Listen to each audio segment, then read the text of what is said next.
the face that runs the place. Long live living. Goodbye and good night.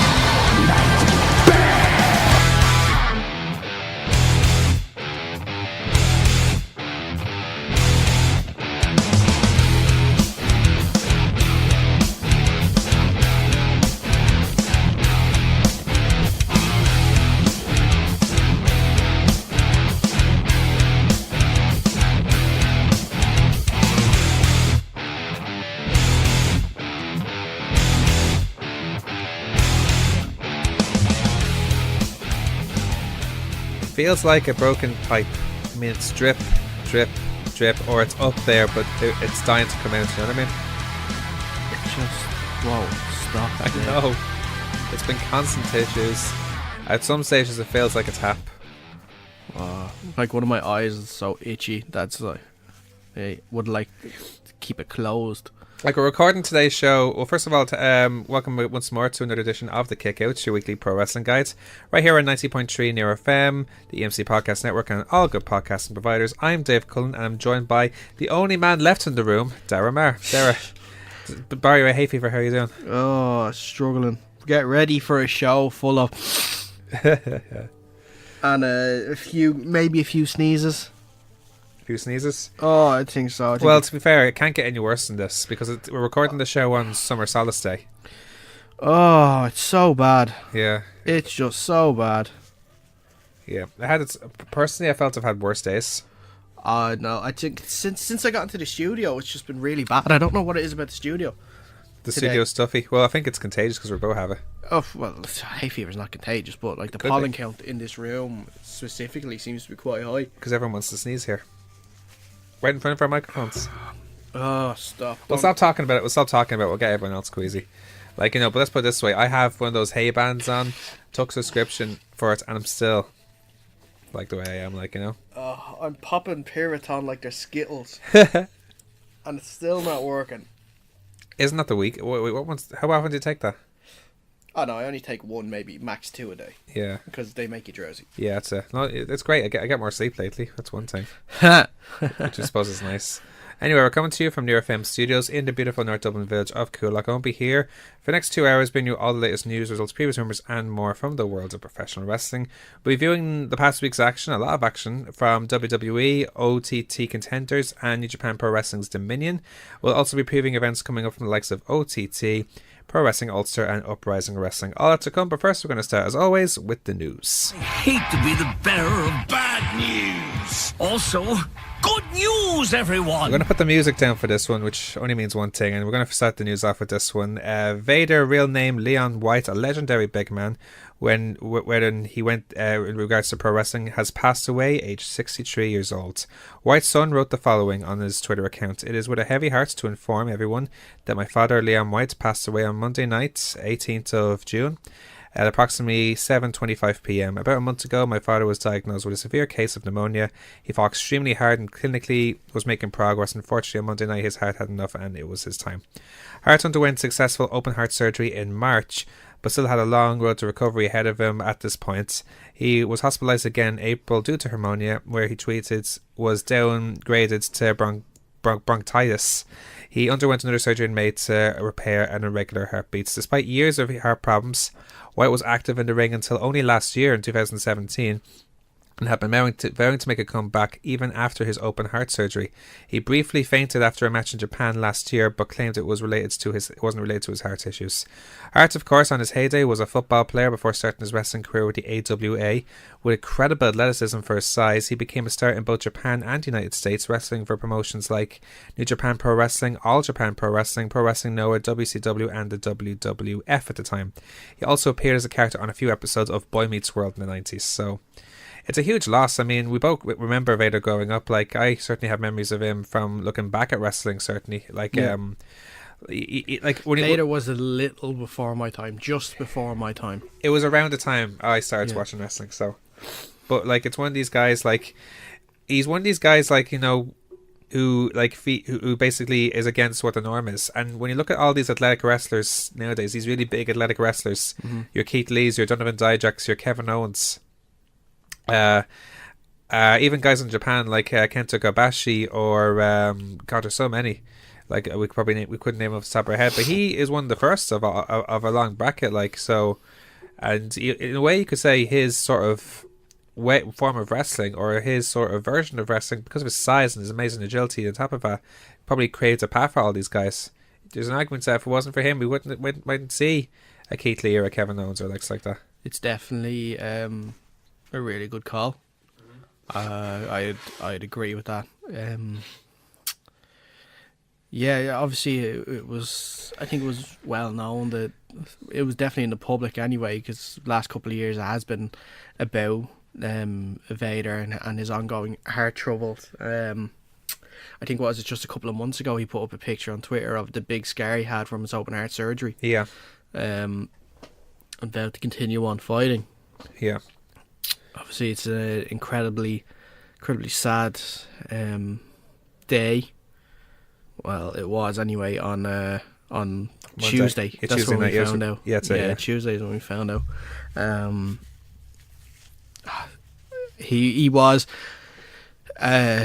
obviously he was the big guy, and wrestling up to just a year ago as well. Yeah, like it was at the wrestling up until the age of like 62. Yeah, I remember having his high profile match. Well, it was a couple of years ago now, but with Will Ospreay. That was only last year. Yeah, was it last year? Or no, it was the year before. Yeah, it was that was his most recent rivalry. Yeah, like what matches in particular do you remember him in? Like, because I remember him in from when he had his rivalry with Yokozuna and Shawn Michaels in 1986. Like, so because I have tapes of that. Like, I used to have tapes of that at home. So that was WrestleMania 12.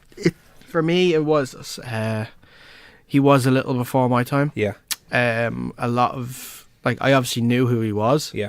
He's so iconic, especially with the red mask. Yeah. Of course, and not just the size, but yeah, it's more like montage videos and stuff I've seen. I'll be honest, I've never actually sat down and watched the Vader match before. Like a full Vader match. I've seen obviously clips of what he's been like. That'll obviously change now in the next couple of weeks or so, because obviously the interest will grow. Wanting to see what exactly he was like, but still, nonetheless, it is a sad loss. Of course, he pushed to try and be in the Hall of Fame. Yeah. Recently, because he was in obviously in such poor health. But yeah, that's sort of the sad part about all this, because he did predict that, like, when he sent that tweet, say he has 2 years to live. Unfortunately, he was right. Yeah. And he did campaign to try and be in the Hall of Fame, and sadly now, unfortunately, to no avail. He won't live to see it. No, he won't. Imagine to shoe in now next year, surely. But the fact is, it was such a shame it wasn't before then. I think, the fact that it's this, like you're saying, it's probably a shoe in next year. It's kind of irrelevant because of the fact that he's not going to be around to accept it anymore. Yeah. A big mistake on WWE's part, probably. We won't get into that. It's not about that. We cite WWE enough, like, so. Yeah, it's not about that. But it like I said, he is going to be a massive loss. He was one of those pioneers, you could say, absolutely, of professional wrestling, and allowed, like you said, the likes of Keith Lee's, the likes of Kevin Owens, the mobile big guys, to really flourish in wrestling nowadays, like we see. Absolutely. So we here in the Kicker obviously want to extend our condolences to Leon White's family at this difficult time, and may he rest in peace. We'll move on in the meantime with the news anyway, as usual, going into WWE and another adventure outside the United States. Yes, WWE's planned network special in Australia, which was briefly mentioned on television earlier this year, has now been announced. It was confirmed last Saturday morning that WWE Super Showdown would officially be taking place at Melbourne Cricket Ground in Melbourne, Australia on Saturday, October 6th, following WrestleMania 34 and the Greatest Royal Rumble. This will be the third stadium show of the year. The first match for the show has also been announced, when Triple H is set to face The Undertaker for the first time since WrestleMania 28. It is also being promoted as the final time they'll face each other. John Cena, Ronda Rousey, Shane McMahon, Big Show, Kurt Angle and Shawn Michaels are among those listed for the show, though Michaels has discussed potentially being open to one more match.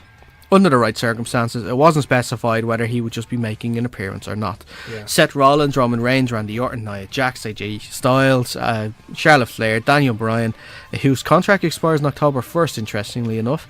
Yeah. The Miz, Sasha Banks, Alexa Bliss, Bray Wyatt, and Peyton Royce and Billie Kay are also advertised, along with more wrestlers from Raw and SmackDown. Super Showdown will stream live on the WWE Network at 4 a.m. Eastern Time. That Saturday will be available on pay-per-view globally. It is taking place 3 weeks after Hell in a Cell pay-per-view and 2 weeks before TLC. So it seems like WWE now are doing sort of this venture now where they're trying different stadium shows around the world, and I think that's a good thing, because let's put it this way, it doesn't necessarily, unless they wanted to, it affects like it's their day-to-day booking. Like to a degree, that's the greatest Royal Rumble, but it doesn't necessarily. But it could be like sort of like. Well, the thing that Royal Rumble did, the thing that Royal Rumble didn't affect them was their women's division and not having them go over. I think that them going over to a country where women's wrestling or women doing anything at all was pretty much prohibited. It was against their culture. Yeah, prohibited against their culture. Tomato. Yeah. But going to, obviously, Australia is a more progressive country. They there's no doubt that like any female wrestler will be appearing and taking part there as well. So it's a good move, and it'd be interesting to see. Have you seen the ticket sales? No. Unbelievable, $2,000 Really? for a ringside seat. Wow. That's probably, is it around the WrestleMania price? Maybe a little more than WrestleMania, but that is crazy money. Well, Australia's economy is one of the strongest in the world, so let's bear that in mind. So maybe having ticket sales like that would sound expensive to us, but not expensive to Australians. But yeah, but saying $2,000 for a ticket at ringside is not the equivalent of asking us to pay €200. It's like it's not, the economy isn't that strong compared to say ours. Still, it's mad money, all right, though. Yeah. So but it's an interesting show, all right. Like, it's cool, like how they advertise all the Australian people going over. I imagine the Mighty would be involved in that as well. They have to. I'm sure they will. Yeah. It makes you think, though. If they do this, they should do like a few of these shows every year. Like not specifically and only in Australia and only in Saudi. But do you think this idea where they have like a lot more stadium shows could open the doors for maybe having different stadium shows around the world, other than like from different ventures? Let's say Wembley Stadium could be a possibility. The thing is with Wembley Stadium, and this is why they go to Australia, and this is why they're going to Australia at that time of the year, and this is why they went to Saudi Arabia. Right. They're guaranteed the good weather. That's a good point. Stadium shows means open air show, means you are at the discretion of the elements. So if it rains, like around October time, around probably a good chance in London that it will, and then like that's your set and your show gone to hell. Do you think though they had the risk? Yeah, but do you think WWE would be prepared for the risk of bad weather? They did that before at a couple of WrestleManias where there was close to rain. Like, remember that WrestleMania where like they was threatened with the weather? It was 26, I think. Yeah, but see that's out of the norm, if you know what I mean. Maybe it's not. It's like London, England, Ireland. It's generally stereotyped that it's rains. Oh, but if that's the case, then I want to do a show in the new camp. Yeah, it's not a bad idea. Yes, it always new camp, you know. I imagine wrestling popping up in Spain. The Bernabeu, stuff like that. It's where they're going to get the crowds, though. Can you? Do they think that they're going to fill out say the Bernabeu with wrestling fans? I say so. You say so, but maybe their guys have done the research and don't think they will. Well, Australia and here's the thing. If you think Spain wouldn't have that interest, we convinced that Saudi would have that interest. So that's the thing. You would have expected that to have a full stadium.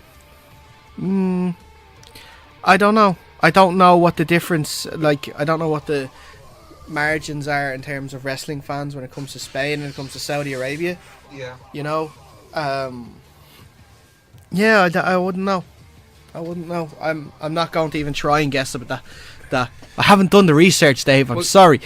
One thing I actually found out by coincidence. You know, New Camp, right? That's by far and away the biggest, most highest attended stadium in the world at the moment. It's over 110,000 or something like that. Do you know Crow Park is the third in the whole world? Don't even think about it. I'm not saying WWE Don't should go even there. Think about it. No way. I'm not saying WWE should go there, although it's not a bad idea if you ask me. That's just my opinion. But like, it's behind Wembley and Nou Camp. Mm-hmm. I don't know. I haven't been surprised by that. That's another story. So, you know. Okay. Anyway, we'll move on. Oh, sorry. You were looking for my. Yeah, pretty much. You're looking for Your 2 cents on it. a 2 cents? No, you go ahead. You're good. You're good. Alright, we'll move on in that case. New Japan Pro Wrestling have revealed their G1 Climax box and have announced that the first Kenny Omega Kota Ibushi match in New Japan Pro Wrestling will be taking place this summer. After announcing the participants for the tournament on Sunday, the box for this year's tournament were revealed on Monday. Ibushi and Omega, who were reunited as the Golden Lovers earlier this year and have then become the Golden Elite with the Young Bucks, are going to be both in Block B and will be facing each other at the finals of the Block B. In Block A as well, also, Kazuchika Okada and Hiroshi Tanahashi will be setting for one more match to headline after headlining Wrestling Dontaku Night 2 on May. This latest chapter of their rivalry ended with Okada breaking Tanahashi's consecutive title defense record before losing the heavyweight title to Okada at Dominion just gone. So as I said, both those matches are on the finals for Block A and Block B, both scheduled at Budokan Hall, which by the way was actually the first, is where the home of the match they were last against each other in the Indies for DDT in 2012. Do you know that? No, I didn't. Yeah, it goes to show you. All participants' blocks and schedules were announced during New Japan Pro Wrestling's 3-day Kazuna Roads 2018 tour, where significant results included Hiroki Goto regaining the never openweight title against Michael Elgin, Hiromu Takahashi retaining his IWGP Junior Heavyweight title against El Desperado, and Super Strong Machine bowing out of New Japan Pro Wrestling after defeating Los Ingobernables de Japan in a 12-man tag team match. The G1 will take place, or will begin, at July 14th and will conclude with 3 straight nights at Budokan Hall in August 10th to the 12th. Each wrestler will face each other in their block along the way, with the person with the most points advancing to the finals and facing the winner of the opposite block. Whoever wins the tournament, if it isn't the heavyweight champion, which is Kenny Omega, will receive a briefcase to challenge for the title at the Tokyo Dome next January. The title shot is usually defended a couple of times on the lead up to the Tokyo Dome show. So for this year's G1 as well, every show will air live on New Japan World in English commentary with Kevin Kelly and Don Callis. And here's the full blocks as it is. So in Block A, you have Tony Makabe, Michael Elgin, Hiroshi Tanahashi, Kazuchika Okada, Jay White, Yoshihashi, Badok Fale, Hangman Page, Evil, and Minoru Suzuki. On Block B, you have Juice Robinson, Hiroki Goto, Tomohiro Ishii, Toru Yano, Tamatonga, Sanada, Tetsuya Naito, Zack Sabre Jr., Kenny Omega, and Kota Ibushi. There's so many good matches coming out of that, isn't there? So many. I think what was on the final night of group matches, I think it's Kenny against Kota. Yeah. And what else in that in Block A? Block. Well, which block is it? I remember seeing it. Hold on, let me get this. Okada and Tanahashi is the final of Block A. Yes. And then there was 2 other ones that are really, really interesting as well. Well, I have to schedule here. Evil against Jay White is the last match in Block A as well. Is it? But yeah, along with Tanahashi and Okada. I see that, yeah. And is it Juice, I think, is... Juice against Naito is the last one in Block B as well. Juice is against Goto. In the last one. Who's Naito against in the last one? Naito is against Zack Sabre Jr. That's what it was, That's a good match as well. That's going to be huge. That's going to be a huge night of matches. Yeah, there's some really good matches ahead. I have the schedule here right in front of me. I mean, let's see, matches that stand out for me. You have Naito against Sonata. That's on August 8th. Mm-hmm. That's in Block B. There's Okada versus Evil. Of course, Evil beat Okada last year at the G1. That was actually one of his a few losses. Omega against Ishii. Naito against Ibushi. That's on August 4th. Okada against Suzuki. There's really so many matches you could look at this. Like Omega against Zack Sabre Jr. on August 1st. Mm-hmm. I mean, especially Block B. That Block B especially. Yeah. Like they're all are producing really good matches, but by God, there's some really good ones this year. Yeah, the G1 always shows up some really, really good matches, yeah. And it's going to be even better this year. It's definitely exciting. Great for Hangman Page to be involved too. Yeah, absolutely.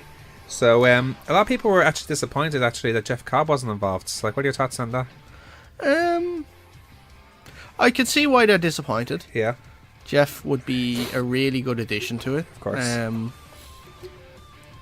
I don't know. I'm not management in New Japan. I don't know why they didn't go for. Maybe they wanted to. They couldn't agree on the dates. Maybe had some conflicting dates. Or maybe, They had either some responsibilities already around that time. perhaps, or even that, or either that, or maybe they had the roster they wanted for each block, maybe. So Exactly. Sometimes not everyone can make it, but I'm sure maybe this time next year we'll be saying, "Oh, it's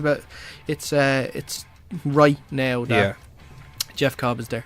Yeah, we'll see what happens anyway. Yeah. We'll move on in the meantime. Now, we addressed this on our Yes No's last week around Ring of Honor, and it appears like it's not going to happen now. Yeah, well, Ring of Honor planned to run a show at Madison Square Garden next year. It looks like that won't be happening.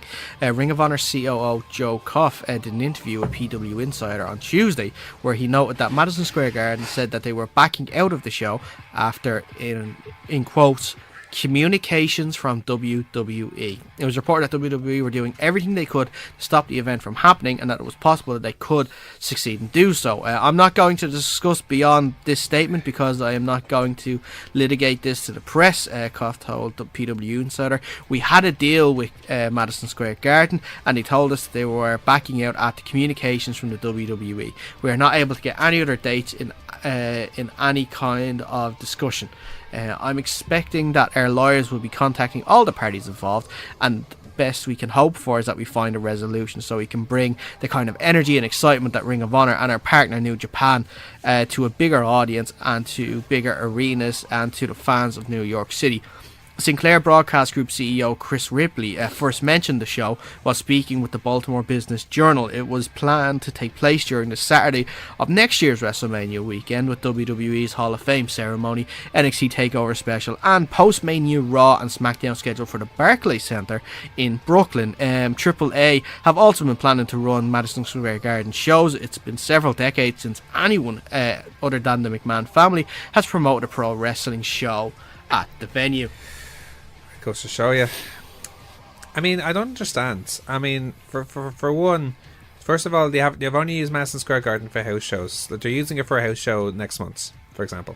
Yes, they haven't ran any live events. No, they haven't ran Or any televised live events, shows. or televised stuff. They haven't ran any house shows, but they ran live events. Yeah, that's what I meant. Yeah. Yeah. You got it mixed up there a little bit. And the news was that Ring of Honor were incensed by WWE going back to the Barclays Center for post-Mania Raw, SmackDown, and of course then TakeOver and the Hall of Fame ceremony. Yeah. Because obviously it's in New York, you would think Madison Square Garden, and they would already be there for Summerslam anyway. So, but again, they say it's because, but apparently it's because it's cheaper, as we talked about last week. yeah, because it's cheaper. But I think WWE went to them saying, "Look, listen, they're only having one show. We're guaranteed to go to you a couple of times a year. You let them in, we'll never go back." I can almost guarantee that's what they said. And to think Madison Square Garden were like, that's threatened by us. Yeah, they blackmailed them. Yeah, they hardballed them. But it seemed like Madison Square Garden was blackmailing them. You go back to Barclays Center, we won't have you here anymore. Yeah, I think they both tried to strong arm each other. But I think they were both trying to bluff each other. Oh yeah. And I think Madison Square Garden blinked first. Yeah. Vince is a strong one. They have to give him credit. He's a good businessman. We may not agree with his booking, but he's a very good businessman. Yeah. Oh, I don't know. Like, can you only imagine what, like, how cool it would be if either Ring of Honor or AAA did a show there? It would be really fantastic. Yeah. I think that maybe obviously the day itself is a little awkward.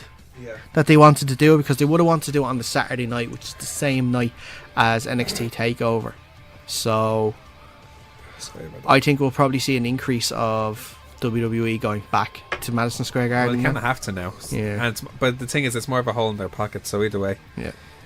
In a way, like, I think they're starting to feel, I won't say threatened, but they're starting to think, well, you know, this is where the business comes in, like, to this now, so... Yeah. But at the end of the day, it is what it is. So, what can I say? I can just imagine. Remember when Stone Cold Steve Austin lost to Big Boss Man or something like that, and Vince McMahon like laughed very evil on the Titantron. Yeah. That's probably what. Like, imagine he sent a video of that to Chris Ripley to Madison Square Garden and to Ring of Honor. Yeah. After he got the good news, or his good news anyway. So anyway, goes to show you. Anyway, more WWE business, and probably goods from our point of view. Anyway, How so? well, I don't know. It seemed like it was. I don't know. Actually, I'm not sure if this is good or bad business, but I'll let you proceed anyway, Why me? because it's your turn to say this part of the news. No, it's not. It is. No, it's not. Oh, it is. No, it's not. You're right. It is mine. Anyway, but more WWE business, as I was supposed to do. Sorry, I forgot you said that one. See, the hay fever does me really weird. You know what I mean? Not only does it make it drowsy, it makes it confused. Big Cass has been released I'm gonna say it from second. WWE. I'm already started. WWE announced the following on their website. WWE has come to terms with the release of William Morrissey, aka Big Cass. No further explanation was given regarding his departure from the company. Dave Meltzer notes that Vince McMahon called a private meeting at SmackDown in Toledo on Tuesday and fired Cass himself. Pro Wrestling Sheet reported last month that Big Cass got heat after going off script in a segment where he was to beat up a little person who was dressed up like Daniel Bryan. According to the report, officials only wanted the performer to be laid out with a big boot. Cass wanted to do something more physical, and despite Vince telling him otherwise, Cass pummeled the performer with punches. The footage was later edited off social media sites. Despite the reported heat, he had continued his feud with Bryan over the last month, culminating with their match at Money in the Bank where Bryan submitted Cass. Cass first signed with WWE in 2011, 7 years ago. Crazy. Really? Working both in Florida Championship Wrestling and NXT. He was placed with Enzo Amore while in NXT and was called up to the main roster in 2016. After splitting with Enzo last year, he'd been working as a singles wrestler. He had just returned to in-ring action in February following a torn ACL back in August. I have to say, it's very ironic, first and foremost, that he's gone because of Little Man. Or it seems like that's one of the reasons he's gone. Other reasons were that he had, especially on the European tour, he did a lot of drinking. Oh, did he? A lot of drinking. Like he was seen drinking on the buses all the time on the WWE tour when they were in Europe just a couple of months ago.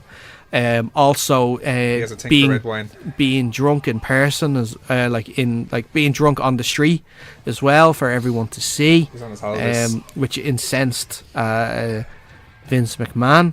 How dare you be drunk? Which probably led to it as well. So it's just a combination of things. Yeah, I think it's something else though. Think so? I think something happened. I think something happened on the Sunday. On the Sunday? Yeah, at Money in the Bank.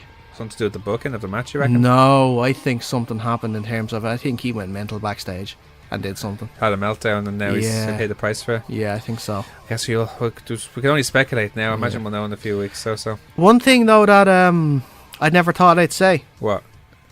I'm actually looking forward to listening to Enzo's next rap track now. Well, that's one thing actually. If Big Cass ends up in the Indies now, do you think he will either, or let's put it this way, what would you want to say? Would you want him to see him tagging with Enzo again? No. In Indy. Let me finish. Being parts of Enzo's next video, or neither? Neither. Me neither. Neither. Me That's too. like, come on, that you just gave me an easy out there. Yes, I don't know. We'll probably see. Well, here's another question. We'll probably see Big Gas on Impact soon. Well, here's another thing. Do you think his association with Enzo, even if it had nothing to do with anything like the Enzo is facing in the trials, could hurt him in the Indies? No, because I know. Well, I think it will hurt his bookings because I say a lot of promoters will try and book both of them on the same show. Oh, really? And I bet neither of them want to work on the same show together. Probably. Well, who knows? If they're that heated to each other, who knows? We'll have to wait and see. Yeah. Anyway, I'll say this next one because he was supposed to say the last one, my bad. A new report indicates that Sami Zayn will be taking time off to heal from nagging injuries. Pro Wrestling Sheet reported on Tuesday that Zayn is off the road, currently healing knee and shoulder injuries as he's been wrestling with for a while.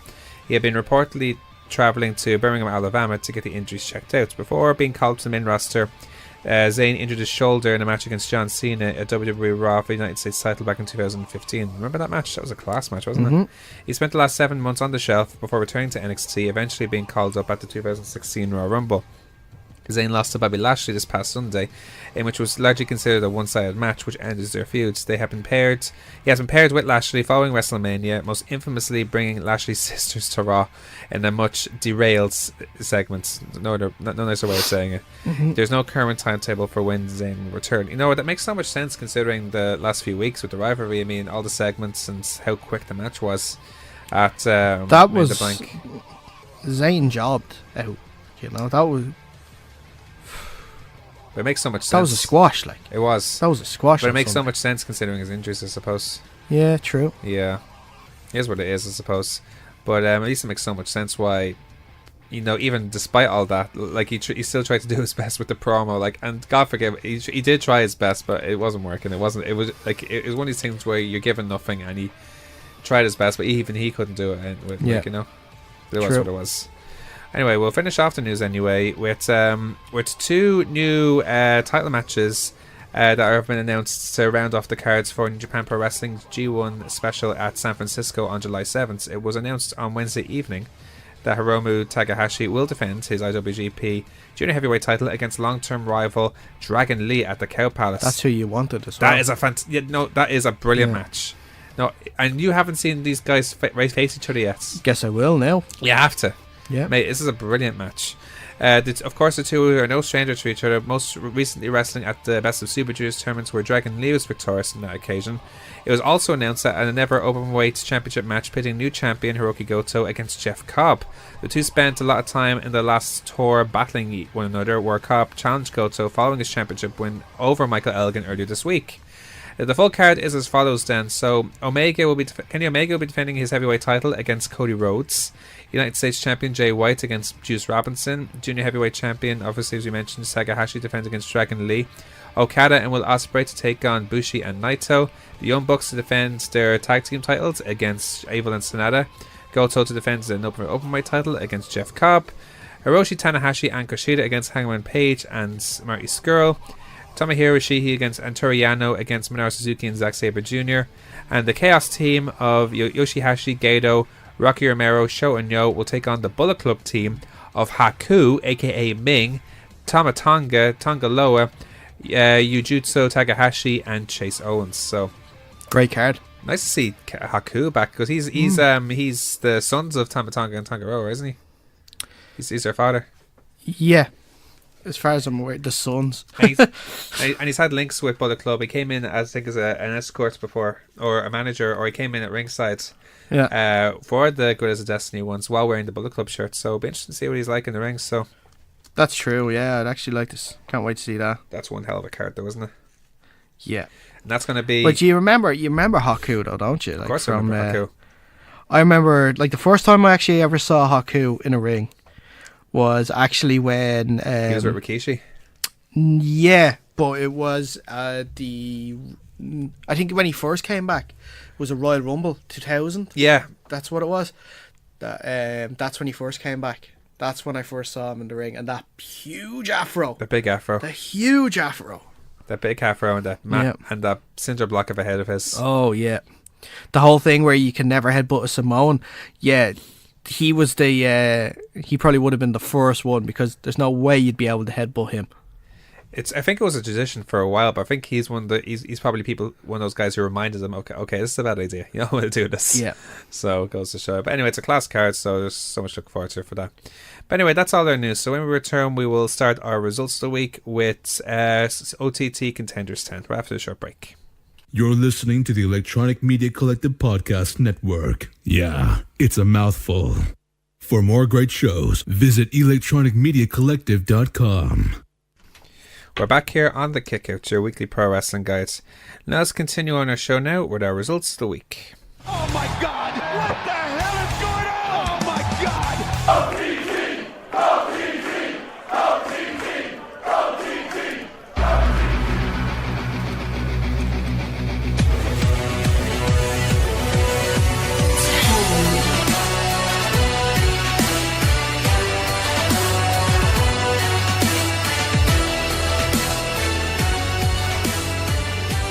I suppose it's only appropriate. It is their 10th show, so.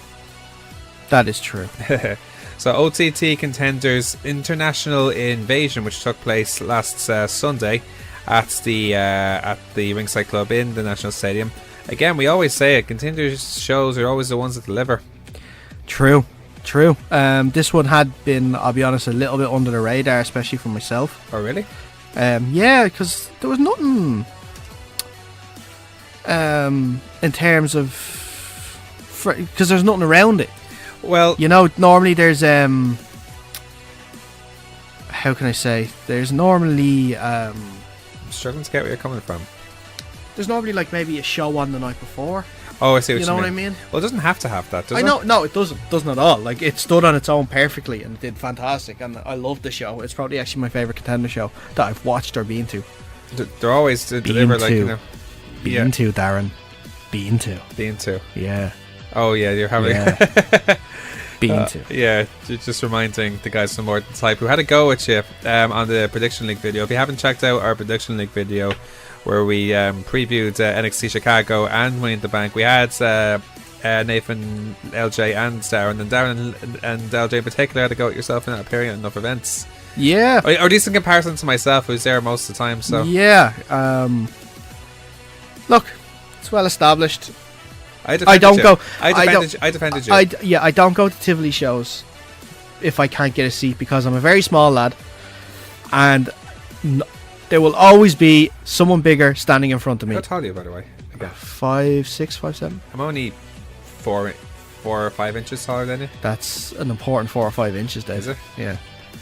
I have to be on my tippy toes to watch it if I am in this situation. If I'm honest. So that's why I don't go to Tivoli shows.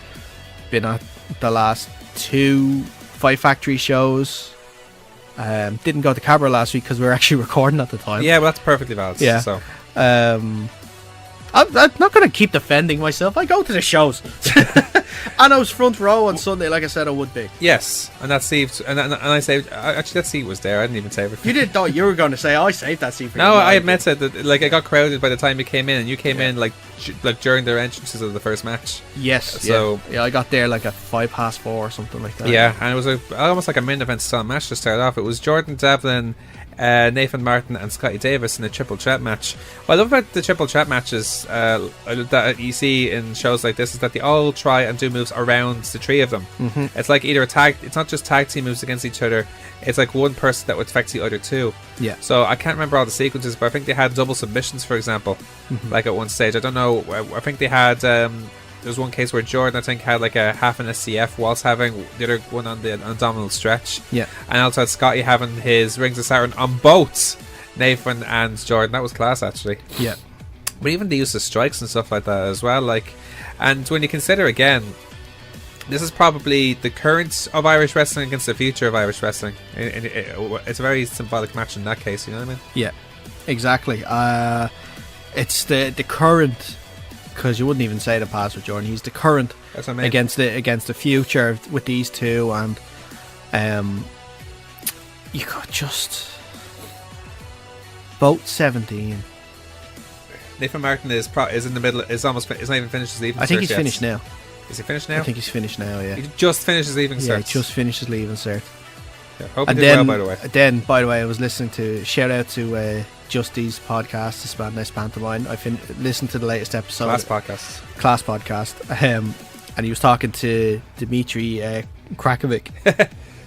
17. Seriously? 17. Just finished his leaving cert as well. Oh my god. Another one we can add to discuss. Justin Daniels, 14. Who?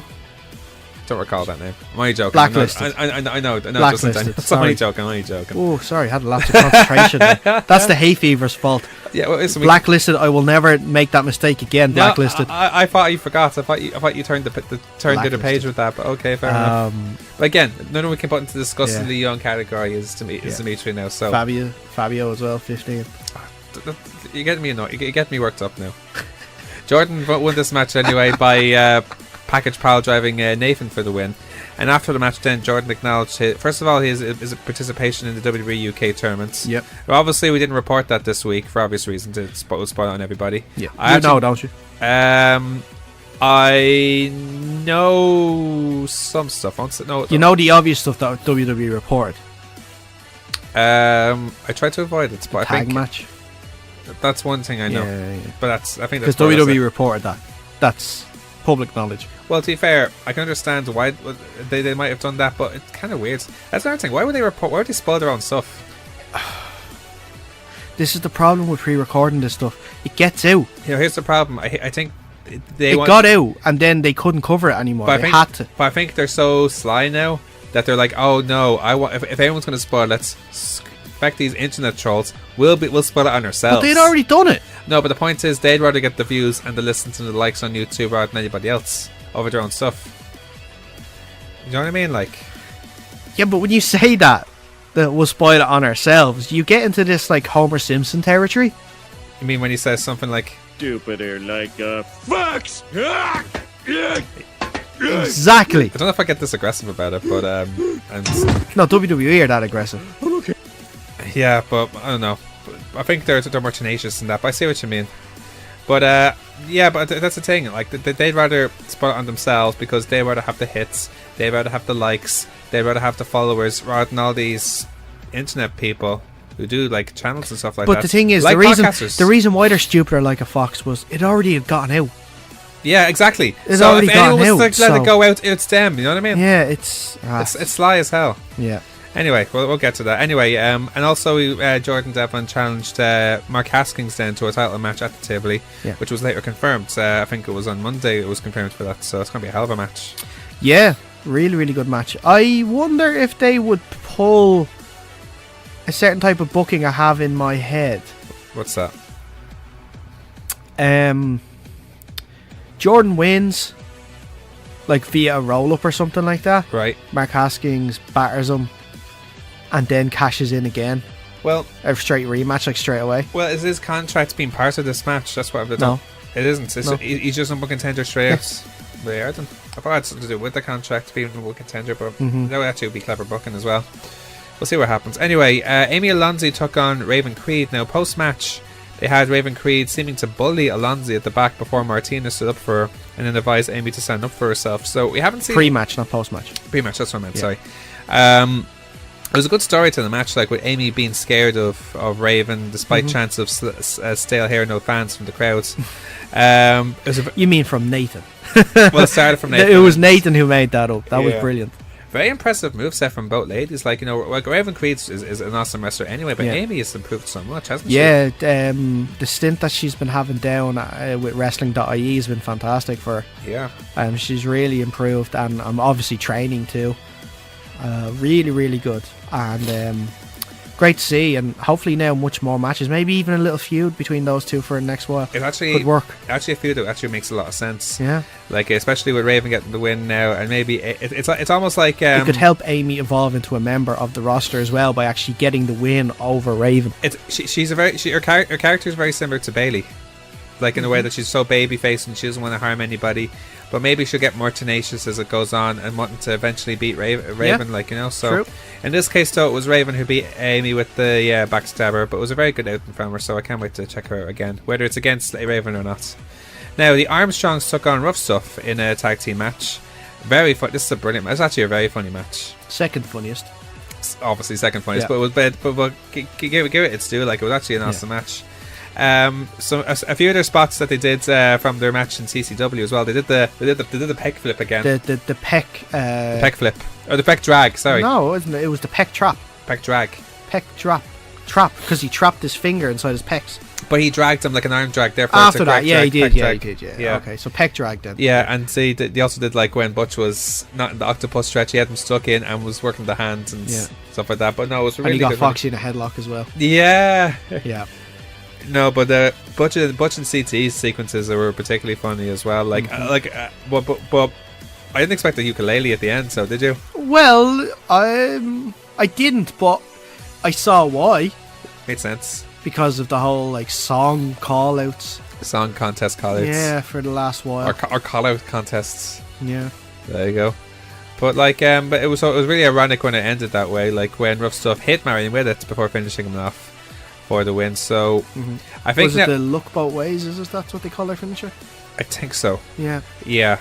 I think that's it anyway. But I think this sets up Rough Stuff now as a heel tag team in OTT, because I think in their last outing against the who they against again, it was the Kings of the North, they sort of walked away like not. They shook hands at the end to sort of like signify that both teams are sort of they respected each other. Yeah. But there wasn't like there wasn't any heel tendencies from Rough Stuff that you would have seen from CCW or any other place they would have wrestled. So in this case, I think they've now set the nail down as a heel tag team, which I think is good. But who knows, down the line, either of them or the Armstrongs could be in the Tivoli or the main show or wherever they end up going to the main show, so we'll have to see what happens there. Now, Dan McGee took on Curtis Murray. Now, of course, this match was supposed to be Dan McGee versus Michael May, but Michael May picked up a shoulder injury and was had to be replaced by Curtis Murray. Yeah, I think it was the at the Cabra show, wasn't it? That happened. Oh, was it? I think so, the night before. That's unlucky. Yeah. But anyway, it was a solid match then between McGee and Murray. A bit of miscues here and there, if I'm honest. Mm-hmm. Like, I think more from Murray's part, like, because like we have to consider his offense sometimes when he uses the ropes. That it's like something like that, like one eye off the ball, and then you're all over the place. Like sometimes he took a really bad bump, I think, where his leg landed onto the apron. Yeah, and I thought he hurt himself for a while after that. So.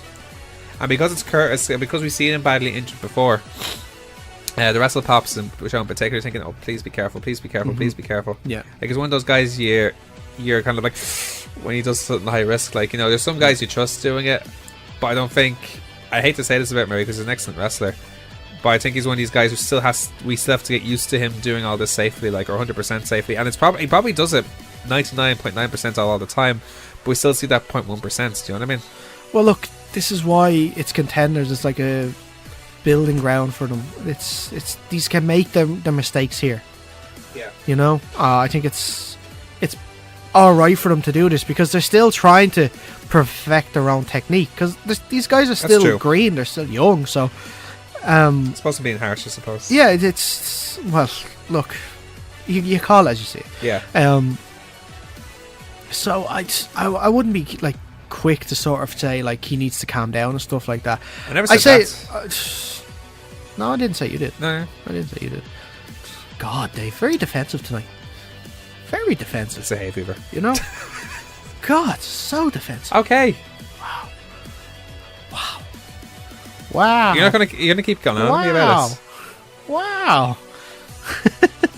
It ended when Murray got the springboard cut from a gate. You know, you're just as bad as I am. I think I blame the hay fever for you too. Wow. Should we wow about probably the funniest match ever?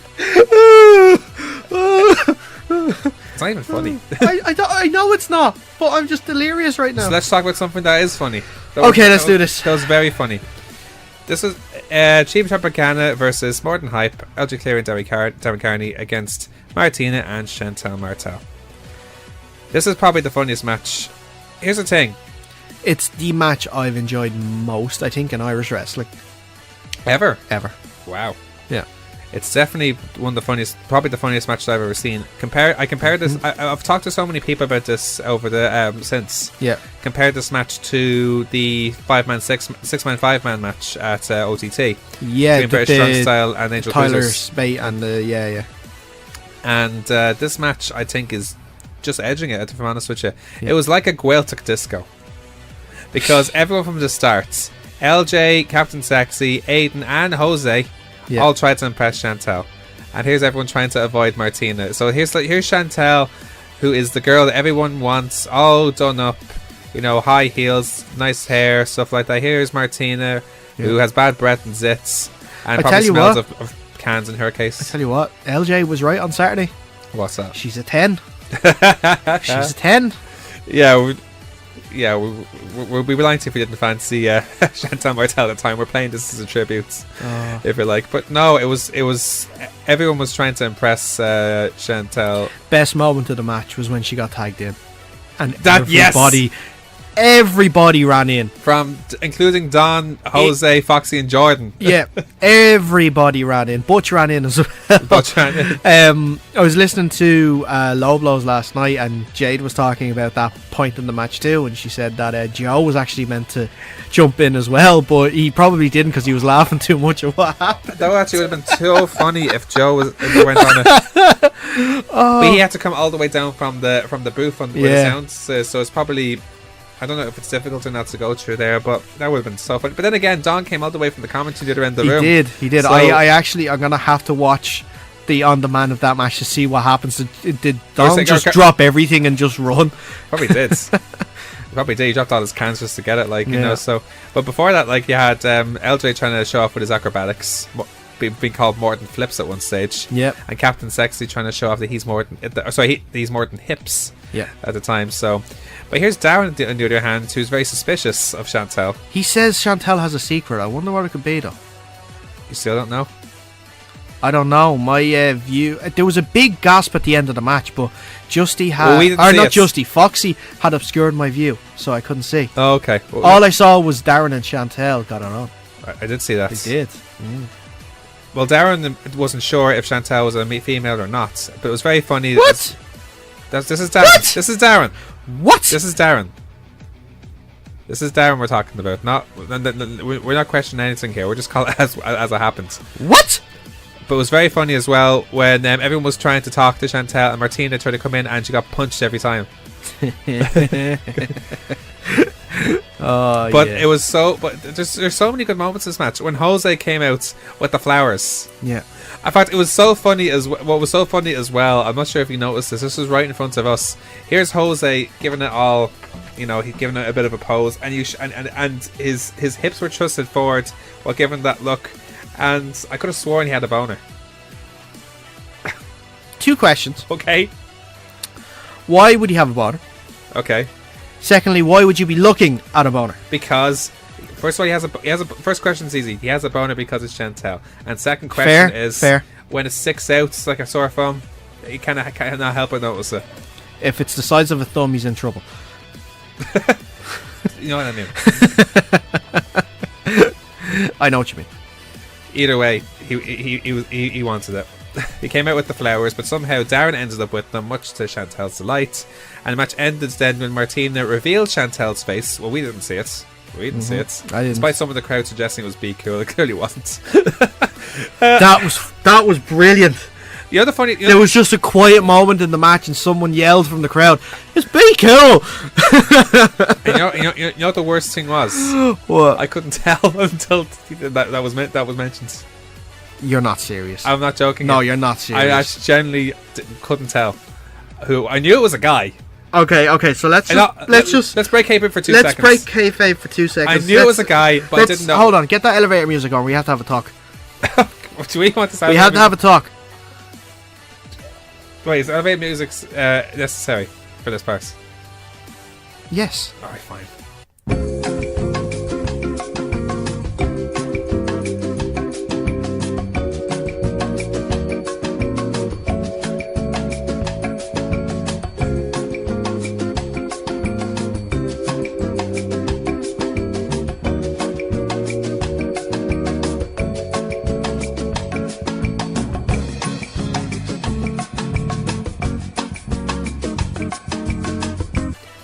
So then he tucked it back in. So do you see what I'm getting at now? Well, yeah. Yeah. Oh god! But again, that's when I knew. I'm like, oh, okay.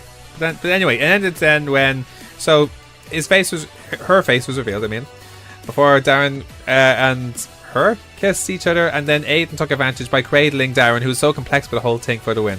I'm guessing that rule is still ongoing with Club Tropicana, by the way. What do you mean? They've one more loss, they're fired. I don't think so. Why wouldn't it change? Well, that was only for that match. No, but he said one more loss and you're fired. Then though, I'm not sure. I don't think so. I think it's still going.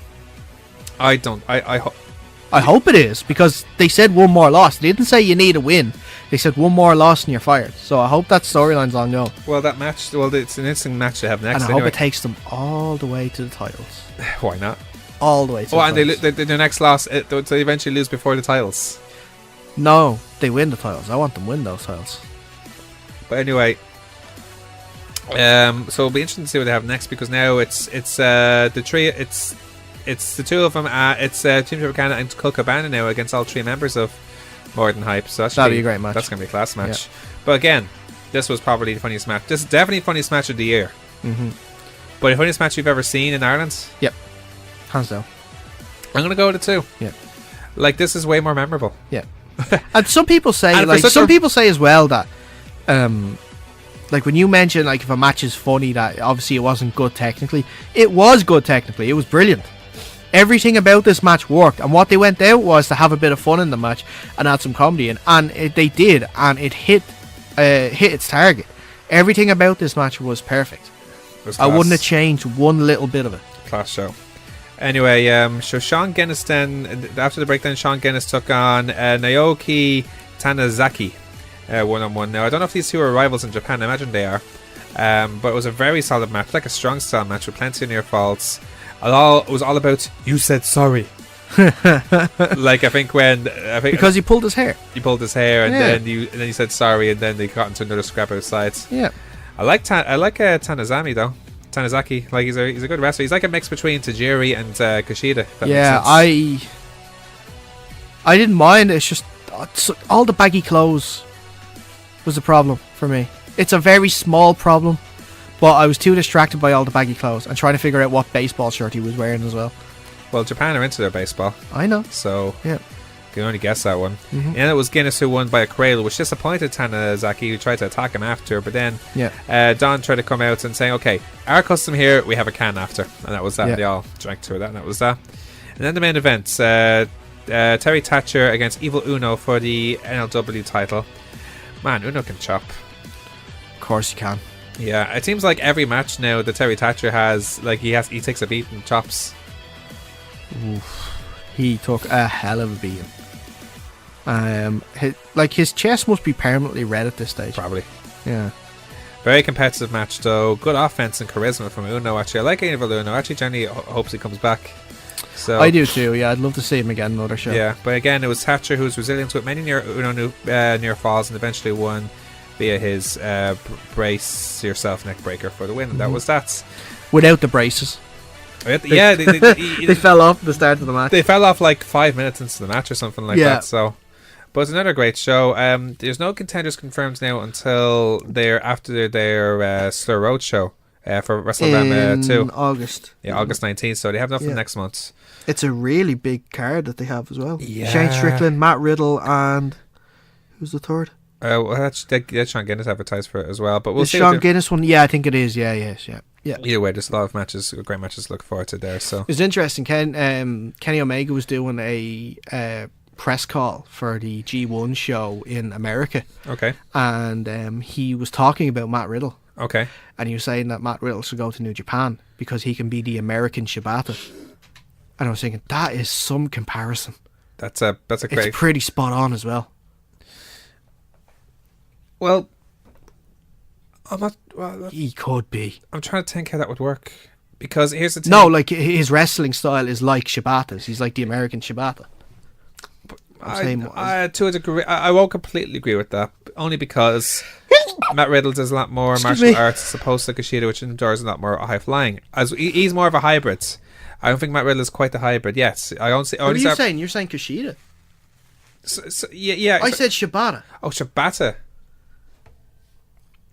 That makes more sense. That makes Why? way more sense. Where did you get Kushida from? Kushida, Shibata. Oh, because from the WrestleRama show. Yeah, That's what it is. yeah. Kushida, Shibata. Can you understand how it's it's a hay fever. No, I can't understand. It's a hay fever. I'm giving you the week off now because that's hay fever. I'll let the hay fever. It's both of us. It's fine. I'm not now going to I'm take a getting my break. comparison right though. What? I'm getting my comparisons right. That's because you're getting them off information. I'm listening to you and I hear one thing and it's completely different other thing. Just go to the break. Yeah, let's go to a break. Anyway, when we return, we will talk about NXT TakeOver Chicago and Money in the Bank. In the future, roving bands of comic book podcasts will savage the wasteland, once known as the Internet. One podcast, the Grolix Podcast, may not be the biggest, may not be the funniest, may not be the most well-spoken. Wait, what was my point again? Oh yes, the Grawlix Podcast. Listen to it at grawlixpodcast.com. That's GRAWLIX podcast.com. We're back here on the Kickout to your weekly pro wrestling guides. Now let's continue our results of the week with NXT TakeOver Chicago.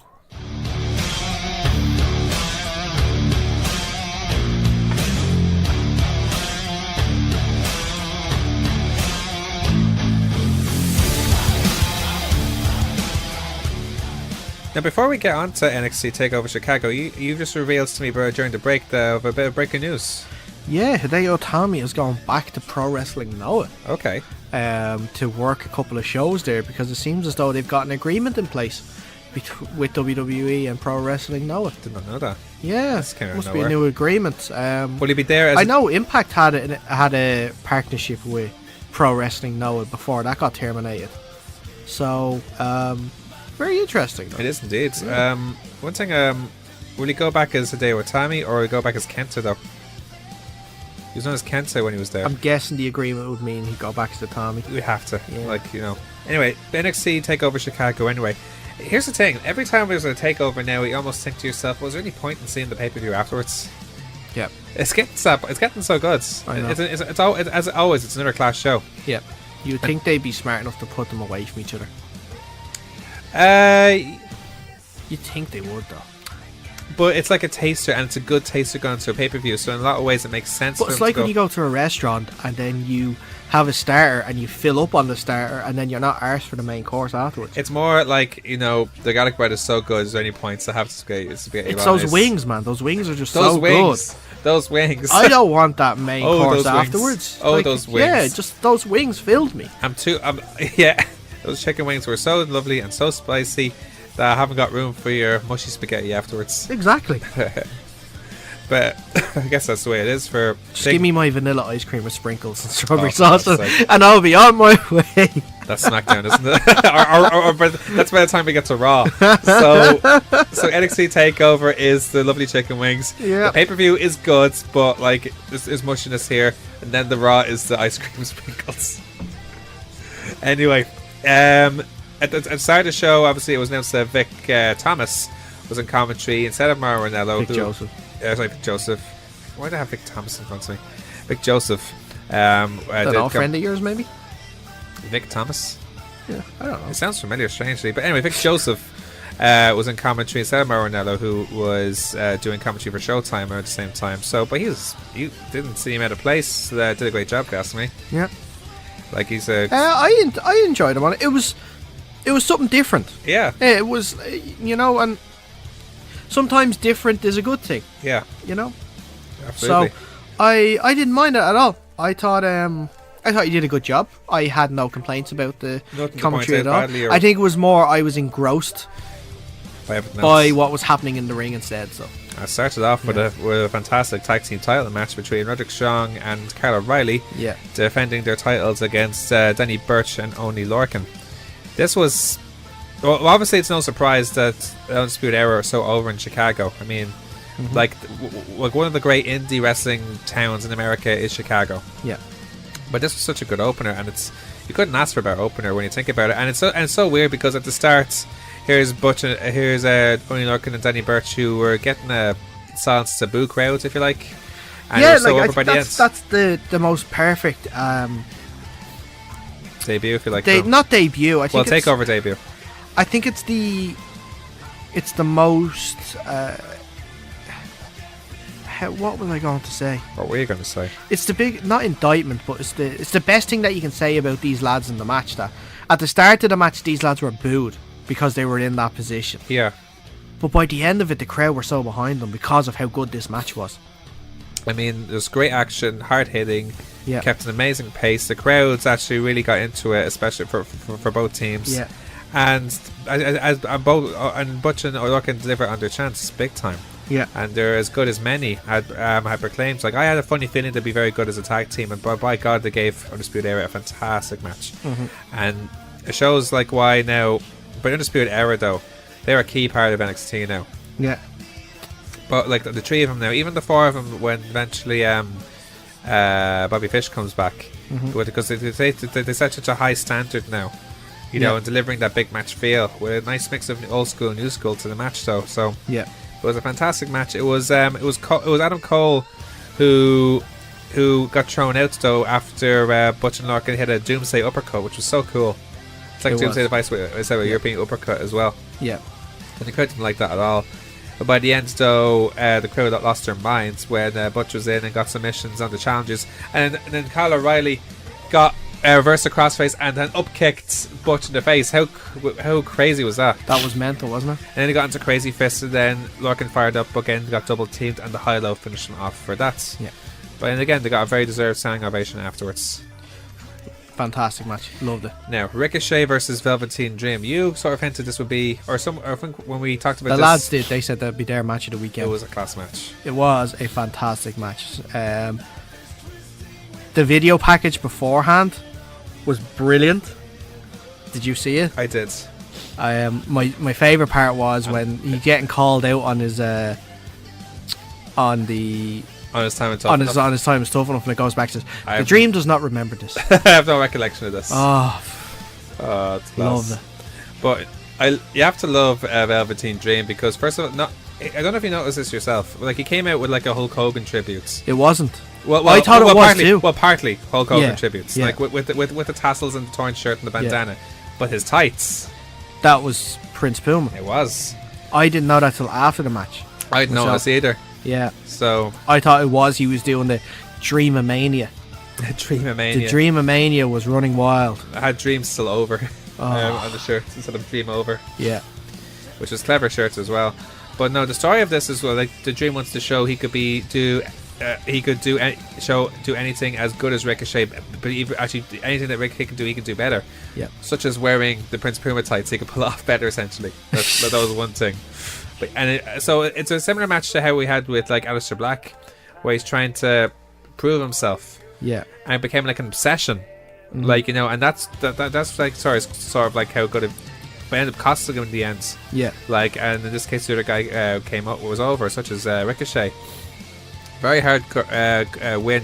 What I liked about this match on Ricochet's parts, we talked about this with the Young Bucks when we reviewed Dominion last week. Yeah. Of how the Young Bucks are a lot more known for being spot monkeys rather than very good sellers.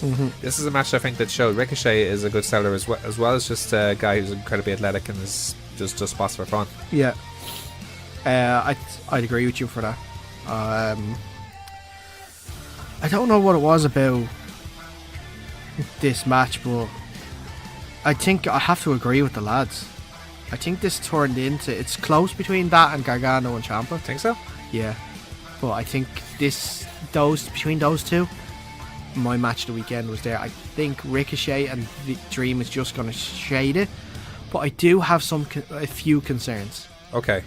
And that is that Dream has gone on a run now of losing pay-per-view matches. He won one against Cassius Ohno, but like everyone's beating Cassius Ohno. See, he's talking. But I think he does need to start winning though if he wants to be a legitimate contender at the top of the card, not just being this mid-card guy that we know we can put into a match because he'll have a great match. But I think then I want them to start building him in terms of wins. But he doesn't really necessarily have to do that because he could be one of these guys who could be just a gatekeeper in NXT for the moment. Once he gets that and he's still up for his hell, like all these credentials where he'd be challenging for a title are down the line.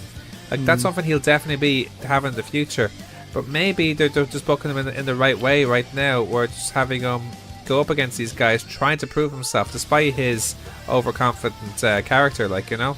So I think the way they're booking is now we want him to win. Yeah. You want him to win more than anything now, right? Yeah. Yeah, so that means they're booking him right in this case, right? True. I will concede the point to that. Because regardless of his record, he's building up such a portfolio. Yeah. To be a future man, not just in NXT but in WWE.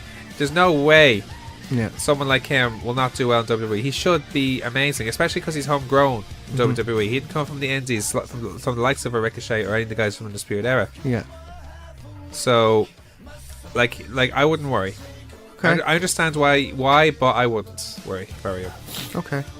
In the end, the match finished where Ricochet flied off and the shooting star press hit knees as Dream cover for 2, but then Dream went back on top and goes for his coast to coast, missed the elbow drop, and then Ricochet finished him off with his 630 for the win. That was that. Now, Shayna Baszler against Nikki Cross for the NXT Women's title. Nikki Cross is a psychopath, and she thinks she enjoys pain to such a degree, I think. Yeah. Here's the thing about Nikki Cross as well, because I don't think it's really talked about so much. It's how much she's transformed since she first went into NXT. In fact, since she came from ICW to now, Yeah. it's like light and day. Yeah. Let's think about it. She was like very, I don't remember a lot of her when she first came into NXT. but she was such a baby face. Yeah. She was such a happy-go-lucky sort of lady, and now she's a psychopathic killer. True.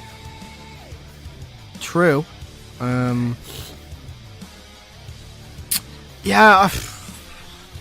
You seem unsure. No, she is a psychopathic killer. I know well, I don't know she is, but I know where you're trying to get at.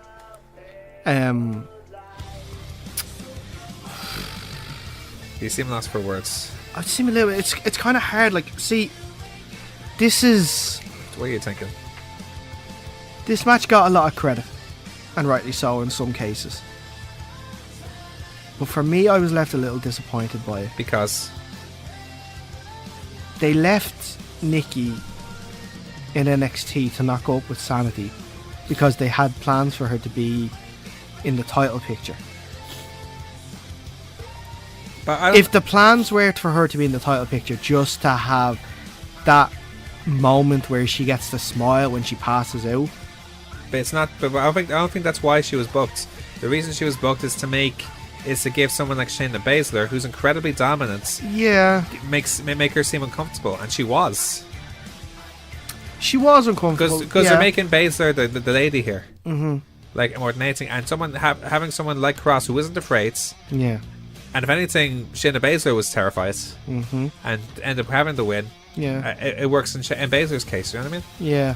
So I don't think they're purposely having her there for the title. But wouldn't it have been the better move to have Shayna Baszler, if she was that terrified, and like, not even terrified, to be like that Uncomfortable. wouldn't it have been the better result for her to lose then? I don't think so, because like she's that type of badass character that could try and overcome her anyway, regardless But of her like tactics, and that regardless wouldn't of that her help the mannerisms as a story? heel. But that could doing that would be better to do it over a course of another match than to just do it in one. Like, it took her one match to get used to who Nikki Cross is, and then in the next match she's more ready for her, and that's when she can actually take the title back. I'd be more understanding if she lost the title, though, if she was completely terrified. She wasn't completely terrified. She was just like, alright, so I don't know what I'm getting into here. Well, they couldn't make her completely terrified. That's the thing. You can't. That's the point. You Because can't. it's her type of character. Yeah, you can't. That's the point. Here's Baszler, whose overall commands, by the way, her in-ring confidence is she's gotten so good.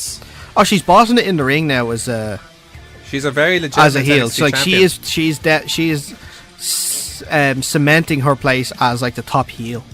And the top female woman, heel in top NXT. woman in NXT. Yeah. all rounds. Like, she's in that position now where Asuka was, or where Charlotte was before that. She's that lady in line now, though. So Yeah. And again, I really liked the story to this whole finish, and the finish I think was I liked the finish because it was Nikki who was passing out and played so well to the story because she's too crazy and focused on making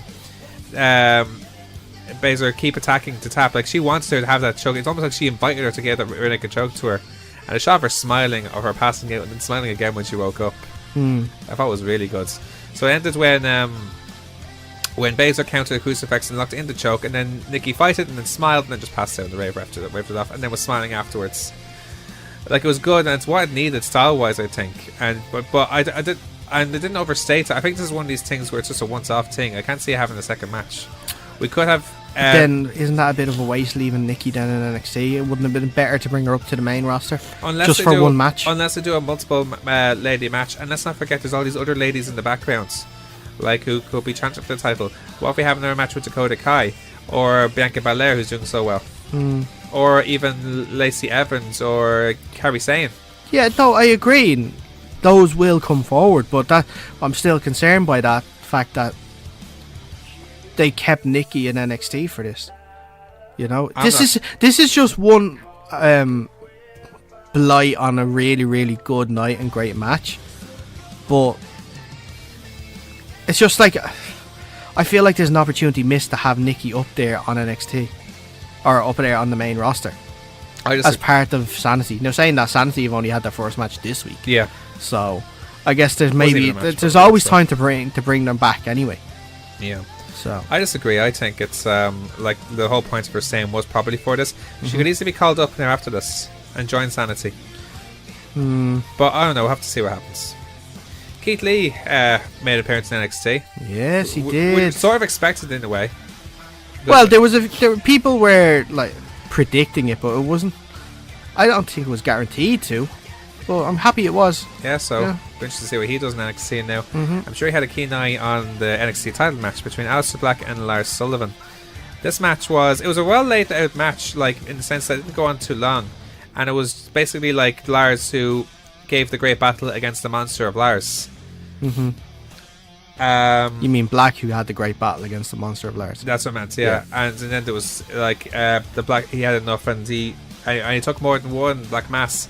That finish though was very good. So yeah, it was a great finish where he counted the freak accidents, hit the Black Mass, but he gets up, he's on his knees, and he gives Evans that last one to finish him off. Yeah, and we won't mention the one that botched. Oh yeah. I like to think it didn't contact properly. What's the thing that Corey Graves will say? Oh, he didn't get all of it.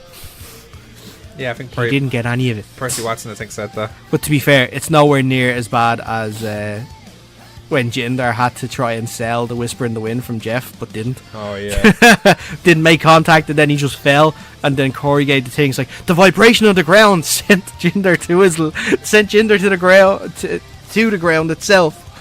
Well, it's credit to Lars Sullivan. This was his first title match. I think he did extremely well. He played the monster very well. He's the Braun Strowman of NXT right now, if you like. So, so yeah, I thought it was a great match. Can't complain there. But let's get to the main events now. Johnny Gargano versus Tommaso Ciampa, the Chicago Street Fights. Yeah. Of course, at the very start of the match, Candice LeRae, who seemed very uncertain by the whole thing, like I think said on Twitter beforehand, she wants nothing to do with this because it's turning Johnny into a person he despises. Gave him his crutch that he won the match from in New Orleans, telling him to kick Ciampa's ass. Yeah. Now, obviously, this match was met with a lot of tribulation before this. More so because not necessarily to the performers, but more so how could you continue on after such a perfect ending last time and a classic of a match, which it was. Yeah. But I think they pulled it off. I enjoyed this match so much more, I think, than not so much more, but I enjoyed this match more than the first one. But I think they mixed up the order of the matches. You'd think so, wouldn't you? Because you think why it would make more sense. Like the ending of the New Orleans match was such a perfect ending. Why wouldn't they have that at New Orleans and then would have exactly. But obviously throwbacks are the thing right now. Having throwbacks to previous matches we talked about. The moments. If I mind this match, it's the moments of the rivalry. The whole obviously we talked about Kenny and Okada last week with the throwbacks to all their previous matches. We've talked about how, like, even here in Ireland, we've talked about throwbacks to previous matches. So I think we were mentioning with the KE not the KE, who was it? It was the Debbie Keitel and the Raven Creed match when they were doing throwbacks with their previous matches. Yeah. And then we saw the throwbacks from Chicago in this match, from Chicago last year in this match. In the end of the day, this match made you feel emotionally invested. Although there's a huge argument for having the New Orleans result having in this case and vice versa. Because of how emotionally invested and caring so much about whatever they do, and the crowd were literally locked in. You said it yourself. I bet you weren't on your phone once when watching this match. No. That's the way you measure this match. How least you're on your phone. Yeah.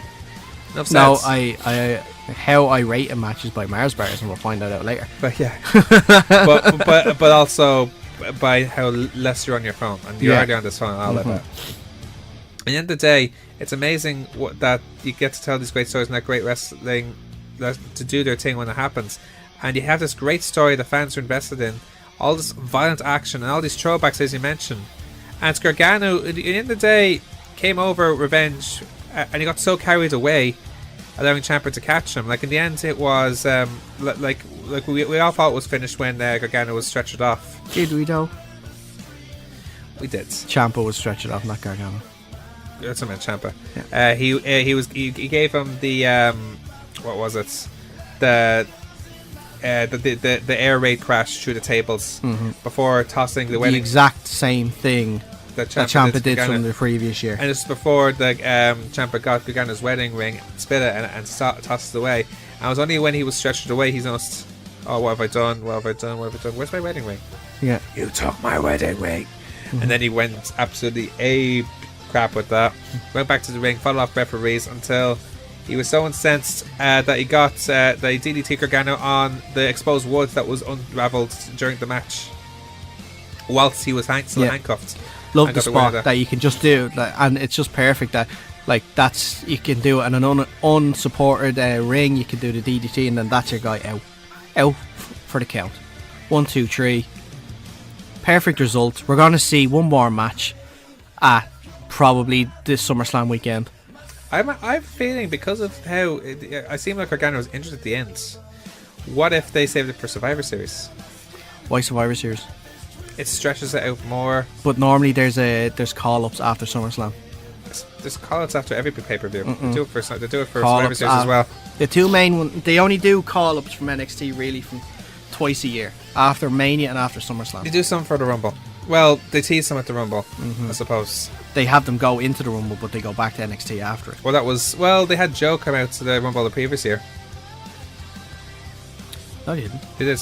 No, his first time he came out was After when the he was with Rumble. Triple H going after Seth Rollins. Yeah, and that was after the Rumble. It wasn't after Survivor Series or SummerSlam. But that was leading, was it? Yes, You sure? very sure. Okay. Because Seth Rollins wasn't able to be part of the Royal Rumble because the Raw before that, he lost to Sami Zayn because he heard Triple H's music, and he was barred from the arena of Royal Rumble because he challenged Triple H at that NXT. Remember that? Oh yeah. And then that night, Triple H invited to come out, and Joe attacked him. Oh yeah. That was his main state. That was his. Okay, one then. But Yeah, I think they're less often now. I think you're right, though. Here's a question. Right. What sort of match would you like them to have last? That's a good question. We haven't seen a Hell in a Cell match at NXT, yes. I think it suits them down to the ground, really. Something to keep them enclosed, rather than let them run around all around. In fact, we've only seen one cage match in NXT. That was Joe. That was Joe and against Finn. That cool cage that went down. If you don't count War Games. Yeah. War Games is still a giant cage, so. Yeah, but we haven't had Hell in a Cell yet. That's true. And I think these would be it. By God, I can't wait to hear Ciampa's promo now after this. So. I love what Ciampa does on Twitter, especially. You know how if you want to put someone's handle on a Twitter, on a tweet, you have to do the @ thing. So what Ciampa does now is he just goes @AT, and then writes AT, and then the name or whoever he's trying to tag in it, but they don't get tagged. It's brilliant. I love that stuff. I'm going to make a prediction though with regards to not what type of match, but when it'll happen. I do think it won't be till Survivor Series, and here's why. I think Gargano will be injured, and Ciampa will meanwhile go for Aleister Black's title, and the final match will be for the title as well. I did see that picture that Ciampa put up, where he goes like, "I've gotten rid of Gargano. I'm going after the title next.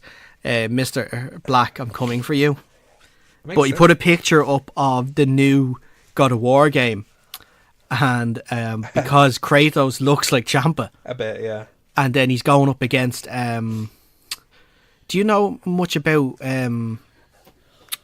Nordic mythology? Ish. Who is the Nordic god that can't feel any pain? Zeus? No, it's not Zeus.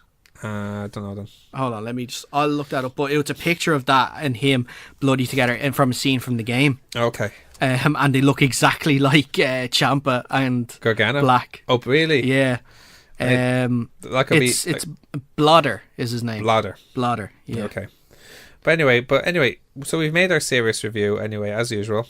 But that's not the only way we're going to review this, are we? No, because now we're going to move on to our second ever installment of... Forget those Meltzer stars. Meltzer stars. You want Daragh Maher's bars? Mars bars. Uncle Dave stars. Meltzer stars. It's all about Daragh Maher's bars. Mars bars. You know the worst thing about this is going to be one of 2 times we play this on the show. I know, right? I thought you were going to wait until later on. No, we'll do it. We'll do it now because we're going to be do these separately. So we'll get straight to it anyway. So the first match then, Roderick Strong and Kyle O'Reilly against Sonny Burch and Oney Lorcan. Yes, one of the best matches I think on the card for sure. I'm going to give this 3 Mars bars and a mini Mars bar. Okay. So basically the equivalent of 3.5 Mars bars. Really, really good match. Love the way that Lorcan and Butch, Burch, sorry, not Butch. Yeah. Danny Burch. Turned the crowd throughout the whole match and had them cheering for them by the end. Yeah. Obviously, I don't go any higher than 5 Mars bars. I'm not like certain other people who break their scale every time there's a New Japan match. Or every time Kenny Omega is wrestling. Yeah. So in terms of that, yeah, it's really, really good. Just other matches on that card overshadowed it a little bit. That's why it's only getting the 3 and a mini Mars bar. Ricochet and Velveteen Dream. This gets 4 Mars bars. This is your you said this is your match of the night, and you only give it 4. Well, because Kenny and Okada is 5. Oh, okay. You know. God, your system's strict. Of course, I have to be. Like I said, like if Kenny and Okada, from last week is the actual top of the scale, right? And you have to have something like that you compare in terms to of build up for the year and the outcome and everything like that. It's going to be 5 stars. Oh, okay. So 4. How can this one-off match be better than that? All right. It can't be. All right. So that's 4. Why it gets 4. 4's still really good. It is good. Shayna Baszler and Nikki Cross. Now, for me, this is... Because you disagree with the booking of this, so... Yeah, I'm giving this 3 Mars bars. Okay. But I'm adding in a battered Mars bar. Okay. Now, a battered Mars bar... What's the concept of a battered Mars bar? It's kind of like Marmite. Some people will like it and some people don't. Okay. So that's what some people like a battered Mars bar, some people don't. That's why I had a few problems with the match in terms of outside of it. That's why the match itself gets the 3 Mars bars, but the part surrounding it gets the battered Mars bar, where some people like the things that surrounding it, some people don't. Okay. How's a battered Mars bar either like or not liked? I thought the people who would be either like or afraid to eat it because it might kill them. Yeah, so that's... They like it or they don't like it. Some people like it, some people don't. Yeah, I suppose Nikki Cross could kill anybody. Or Shayna Baszler for that matter. Aleister Black and Lars Sullivan.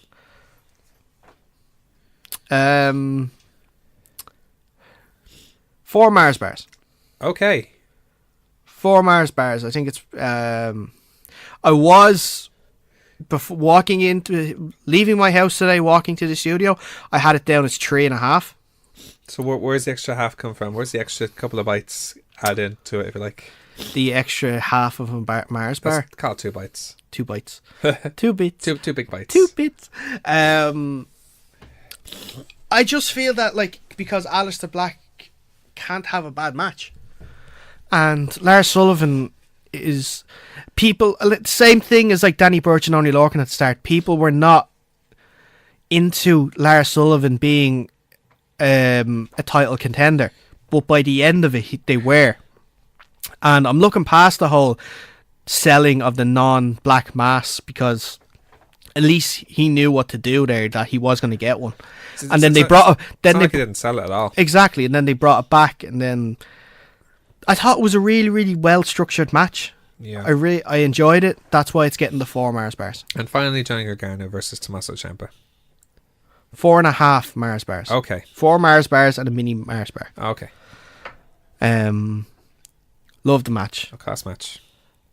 See, if the roles were reversed in terms of not roles, if the matches were reversed in terms of this was the match in New Orleans, it would have gotten 5 because they built this for a year as well. But the fact is, it's going to, and that would have been perfectly built for a year. And then, if they had somehow, okay, if they had the middle of this match with the stuff like the throwbacks, like Ciampa throwing him into the sign, right, and Gargano putting him through the table, and right. then if they had the ending like they did at New Orleans, if they could put these two matches together and make a baby, that baby match would have been 5 stars. Oh, okay.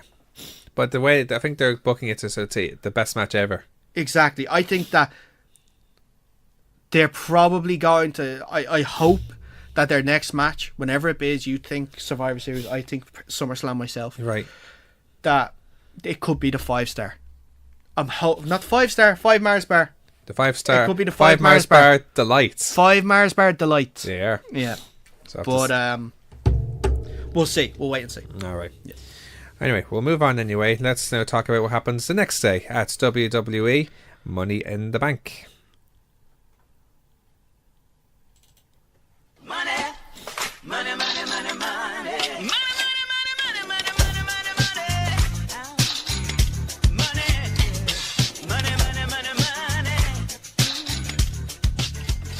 You think you can't find another spike for that, though, can you? No, you can't use any other one. I was thinking about Donald Trump's The Apprentice one, but I thought, I want to keep Donald Trump away from this show. So. But you know, away from the show. The song is good, so yeah. Regardless of what you think of the man. Yeah. Anyway, we'll get straight on to Money in the Bank now. A match that we questioned being in the pre-show: the Bludgeon Brothers versus the Gallows and Anderson for the SmackDown Tag Titles. Didn't watch it. Well, I'll tell you, I thought this was probably the toughest test now that the Bludgeon Brothers had as tag team champions, because they get so many quick and dominant wins, especially against teams like the Usos. But it was nice to see them get a bit of a test against a new team that looks like they could physically threaten them as well, because they're around the same size, not quite, but almost there. And while the titles didn't change happen, it was still a good idea, and it was a good closing stretch, because in the end it was Gallows who got the hot tag, ran wild, broke down, Rowan got dumped, and Anderson's followed with a plenta. And Harper takes down Anderson but returns, and Rowan breaks up the Magic Killer. He was about to finish off with a Magic Killer until they allowed the champs in to hit the Killer Bomb for the win. And that was that. Now, Big Cass versus Daniel Bryan, the final match of Big Cass in WWE.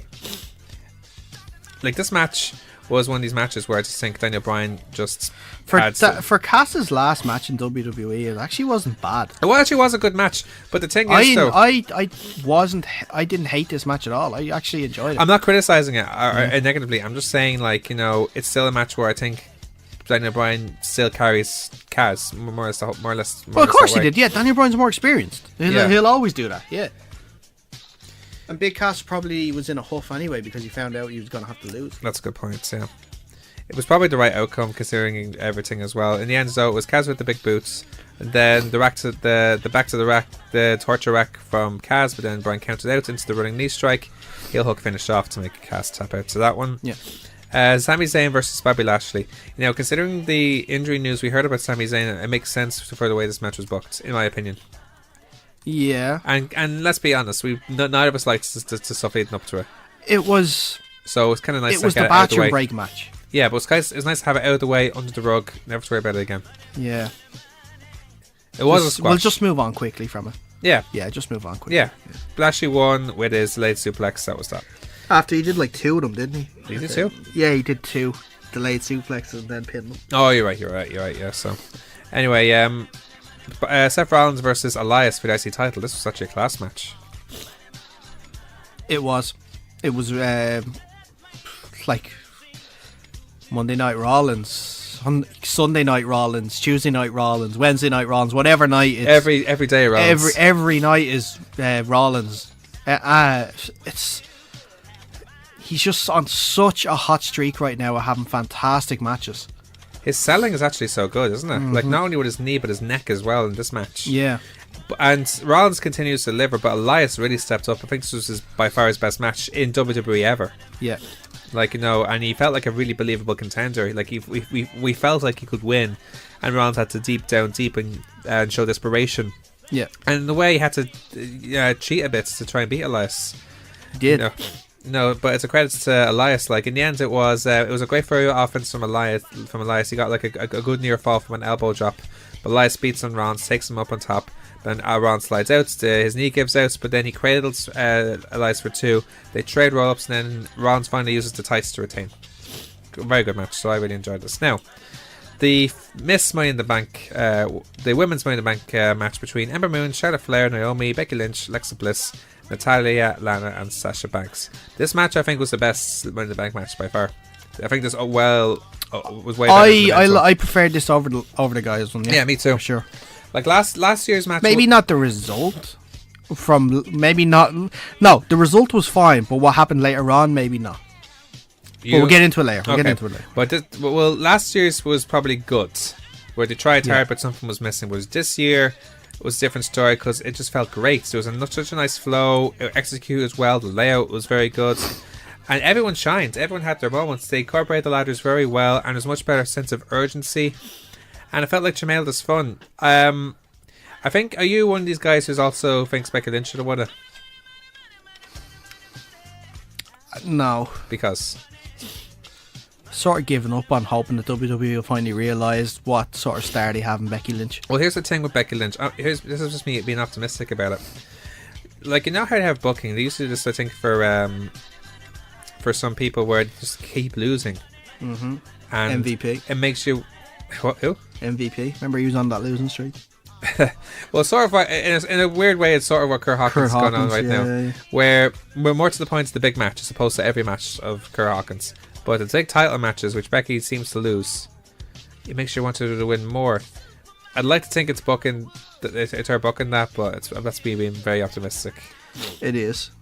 I think the crowds wanted Becky to win so badly. Yeah. And there was teases of it. Ember Moon did a great performance as well. Like, she's doing very well in the main roster so far. Yeah, Ember Moon. I think that was her.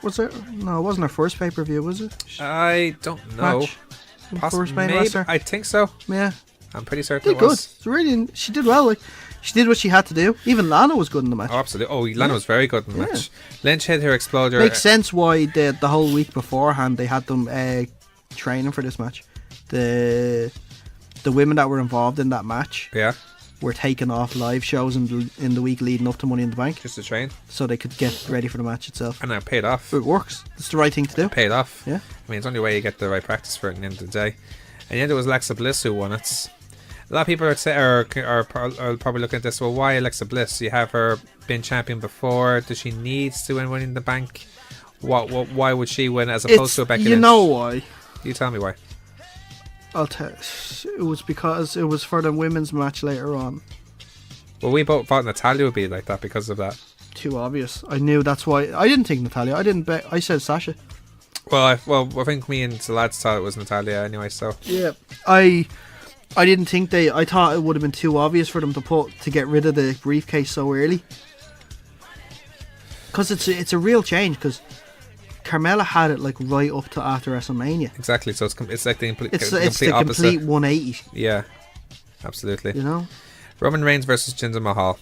Ugh. Now, the content for this match was good, but it felt like such a toxic environment for this match. Of course it was. Like, we tweeted out someone saying, okay, here's the chance to happen during this match. Yeah. Like, if you get your Twitter up there, like, yeah, we'll probably go through them. I'll get up and I'll give out the full list of what happened. It was like Mahal was a non-factor in this match, and Reigns, we all knew he was going to win. Of course. Here's the best way you could have like, this match. What? It should have been just a 3-minute match. Why did they think that this match was going to have a chance? In Chicago, of all places. I know. Because WWE still probably wants Reigns to be a big deal, but on this, he's probably as cold as ever. Yeah. As cold as ever. Okay, so the chance where... Right. CM Punk... And use him if there's bad ones, don't say him. Okay. Yeah. CM Punk... Right. boring. Right. NXT, Right. this is awful. Rusev Day, Johnny Wrestling, asshole. That's not a bad word, that's fine. Let's go Cena, Cena sucks. Still to beat that. Ole, ole, ole. The Elite, the Elite. Oh, let me go back and do that. Actually. The Elite. The Elite. Brilliant. That's better. Let's go Beach Ball. Actually, yeah, I heard there's someone giving out every This spot. wasn't a chant, but a Mexican wave happened. I seen that. You suck at security, and Vince McMahon sucks. I could have sworn I heard a Velveteen chant. Velveteen chant as well, yep. Yeah. You know the way they should have booked this match? Have Mahal work over Roman for 30 seconds. Oh yeah, Reigns sorry. There's another one. Velveteen heard one fan try and say, "Not our big dog" chant. Not a big dog. Not our big dog. End the match. People power. Enzo. Really? Yeah. Really? Yeah. I need And that. then Do you want obviously the ever popular just booing. Oh, of course. Yeah. Here's the way they should have booked this match. Have Mahal work over Roman for 30 seconds. Reign fires up, does his thing, it finishes under 3 minutes. In and out, be done, instead of avoiding that torture again. A very interesting theory was sent to me What's that? by Peter from Superior Comic Show. So Peter, So here's Peter. the shout out for you. Now it says it's being reported, but I didn't see where it's being reported, so I think this is more just a fan theory. Probably his opinion. Yeah. So here's the possible SummerSlam major heel turn. Right? This is why I don't think it's going to happen, and I hope they don't do this. I really hope they don't do this. But here we go. It is being reported that the main event of Extreme Rules is supposed to be a multi-man extreme elimination match of some sort, which we got confirmation of that on Raw. That's true. Featuring Bobby Lashley, Roman Reigns. We saw those two on Raw. Uh-huh. Bobby Roode, Jinder Mahal, and Seth Rollins. Okay. Roman is expected to win by last eliminating Rollins. Okay. It is almost certain that the main event of SummerSlam will be Roman Reigns against Brock Lesnar, which will be happening if Roman wins that elimination match at Extreme Rules. For the Universal titles, and plans are not likely to change. However, in the absence of Lesnar, Reigns is set to feud with Constable Corbin. The idea is to recreate, okay, now brace yourself for this. Oh dear. Do a Terry Thatcher, brace yourself for this. The idea is to recreate a Daniel Bryan-esque storyline where the authority, would screw the face out of the title. Reigns is set to face Constable Corbin at SummerSlam with the stipulation that he gets his Universal title match with Lesnar only if he beats Corbin, similar to Daniel Bryan against Triple H at the start of WrestleMania 30. Oh dear.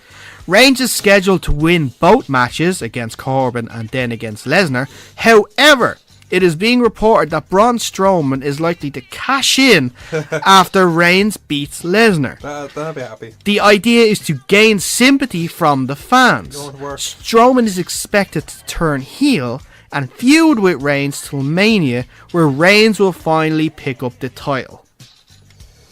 I see so many things wrong with that. Or so many people don't want to see it. And it's been done before. First of all, people will see through that you've done that before with Daniel Bryan, and they'll be sick at the thought of you regurgitating old storylines, first of all. But I guess that's what they do all the time anyway. It's 4 years old. And secondly... It's 4 years old, that storyline. And secondly, doing, trying to do a Daniel Bryan to Roman Reigns, where people had bought into Daniel Bryan's. People don't buy into Roman Reigns, unfortunately. And they probably never will. No, they probably at this stage. And if they do this, the wording here, the idea is to gain sympathy from the fans. If Roman Reigns wins at SummerSlam, he'll be booed out of the building. And then when Braun Strowman if Braun Strowman was to do that and cash in on the same night at SummerSlam and win the title, he would get the biggest pop I think any wrestler has ever gotten before. The 100%. pop would be bigger than the Hardys coming back at WrestleMania. It'll be bigger than Daniel Bryan winning the title at WrestleMania. Exactly. Or up there with it. The fact, this is why I don't believe this story, is because I always thought I've always talked about the incompetency of WWE booking when it comes to Roman Reigns, thinking that the fans are actually on his side, and if we do it this way, the fans will be on his side. If you do it this way, like I just described, it's going to it's going to be the total opposite effect. The same right now, or worse. Most likely worse. Yeah, exactly. I mean, it makes. But see, I know I don't think it's going to happen, but it does make sense. Now, how's that? In terms of, it would make sense in why you're putting the Money in the Bank on Strowman. Why Reigns is doing what Reigns is doing. And knowing Vince, this is what they'll probably do. Because Vince will get what he wants. He'll get his new pet project, Braun Strowman, holding the title for a while. And then he'll get his favourite wish-could-be son, Roman Reigns, to win the title at Mania, which is what he's always wanted to. Oh, I don't know. I thought I was optimistic. WWE are way more optimistic about this stuff than I thought. Let's move on, because we're gonna get agitated by this. Carmella versus Asuka for the SmackDown Women's title. I was so upset by this finish. We did mention that James Ellsworth would show up at some stage. He showed up in the wrong match. It took so long to develop, didn't it? Yeah. And it felt kind of weird. And although on the opposite end of things, this was probably Carmella's best main roster performance. Who did she think was wearing that? She was looking as if she knew who that person was. It's not, or that, if it was a ghost inside it. It's not that. It's because, but maybe there could be a link to it, like, because it's the mask. Maybe only a certain person wears it, like one of the warriors from Japan or something like that. Yeah. And then she got upset when she's seen it. In a good side of things, like, this was Carmella's best match by far. Not only as champion, but in being the main roster. Yeah. Like, she added new things to her offense. She feels like a complete performer now. But I did not like that finish. You know what they should have done? They should have you should have had her roll up for like and hang on the tights instead of a super kick and a clean pin like that. Yeah. It would make more sense. But for Asuka to lose like that, I didn't like. Asuka went over a year unbeaten, and to lose to a super kick to Carmella. She's on nothing against Carmella. To be on a losing streak at the moment, and losing clean, and it just like maybe it's because of this aura or is in the back of the mind of Asuka's streak. Yeah, but at the same time, well, I don't know. It could be finished. It could be a way better finish. That's just my opinion. Yeah. Anyway, AJ Styles versus Shinsuke Nakamura, the WWE title in a last man standing match. This was finally the match. This is the match that we needed. This is the match we wanted. Yeah. Although I'm very thankful that this feud is ending, because I think it did over to say it's welcome. I think we're no, I think it was perfect. Think so? Not in terms of I think it just ended right. It ended right, yeah. But it was over saying it's welcome. Yeah, true. Now, although we both called AJ to win this match before that, do you think that here's Nakamura losing another title match puts him down the card now? Well, it looks like we mentioned it on the prediction show, and it looks like it's happening, where he's going down a title. He's going after the US title now. So they're keeping him heel. I hope they keep him heel the way he is now, because it is a better character. So yeah, keep him as a heel. He's doing so well with that so far. Mm-hmm. But we'll see what happens. He could have some really good matches with the likes of a Jeff Hardy, but we'll get into that when we talk about SmackDown or WWE in general shortly after on. But this was a really like many last man standing matches. When there was a lot of downtime and forced attempts for drama, but they were in this case they were very good. And that finish, yeah, this was by far the best WWE match, 100%. Like the finish in the end though was so good because it was Styles to beat the count after eating another Kinshasa, but somehow beat the counts. I like their inventive ways of trying to beat the count by just standing on the top, just leaning on the announcer's table and leaning on the edge of the ring and stuff. I don't see enough of that stuff, that sort of realism in matches. Yeah. And I know, like, obviously you're not really meant to get the sort of that realism in wrestling in general, but it's always a nice touch, I think, to get it now and again. Yeah, Nakamura begged away and finally hits another low blow on Styles. You think by now he'd wear a cup, you know? But yeah, he begged for Styles not to hit him with the chair again. But that finish was awesome, where Styles beats the counts, works on the announce table, Styles shoves him off into the steps, the flying forearm follows, and then a slash onto the floor off the steps. Styles clash, wasn't Styles it? clash, yeah. Then Nakamura beats the counts, and then Styles says, "Oh, Nakamura says, come on," and then literally puns him in the balls. That's not that sound of. Please tell you're inhuman if you didn't squint for that. Oh man, That was horrible. Everyone's reaction was. I really hope he was wearing a cup outside of kayfabe. I really hope he was wearing a cup for that. Ouch. Springboards out and then puts Nakamura through the table. Yeah, that was a great finish as well, and that was great finish as well. So, let's see, upwards onwards now. Now Nia Jax versus Ronda Rousey. AJ goes on to his new challenger, and it'll be on Rusev Day. I can't wait. It'll be on Rusev Day. His next challenge is on Rusev Day. His challenger won on Rusev Day, and he's going to go against his challenger on Rusev Day as well. You really made an effort to mess that up there, didn't you? No, I just couldn't think of the words to express my gratitude for Rusev Day. It's Rusev Day. Nia Jax versus Ronda Rousey for the Raw Women's title. This was a good match. Great match. All action, no filler. Yeah, great match. Loved it. And Ronda again impressed. This was her first one-on-one match in WWE TV now. Yeah. And she has such a good presence. She's like Shayna Baszler in the sense that her progression and her presence, because of her natural fighting ability, I think it's the same thing with Baszler. Yeah.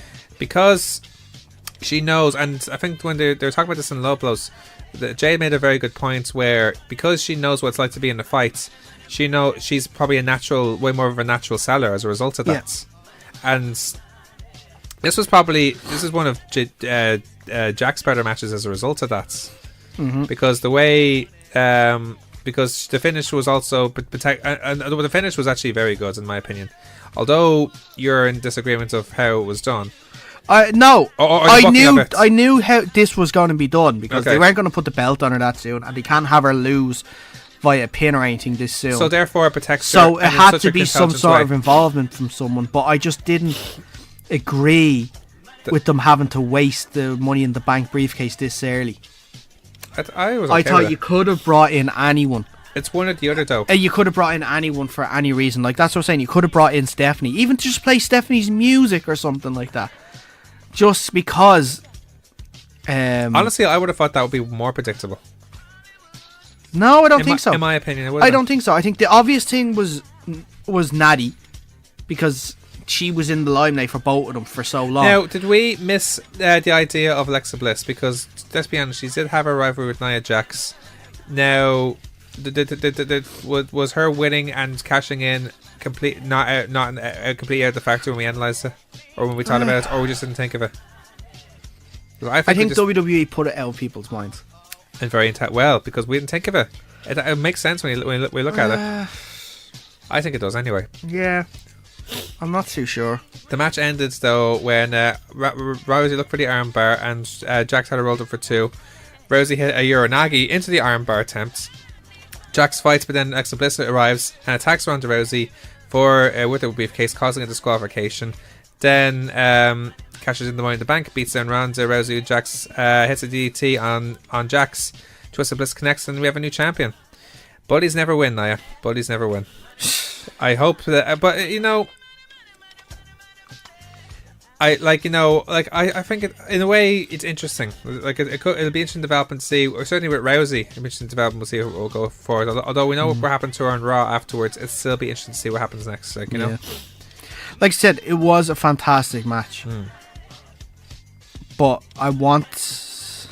I just can't wait for the time that they feel confident enough with Rousey that she can start having matches week in, week out.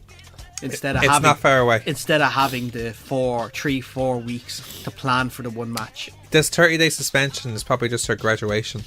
Could be.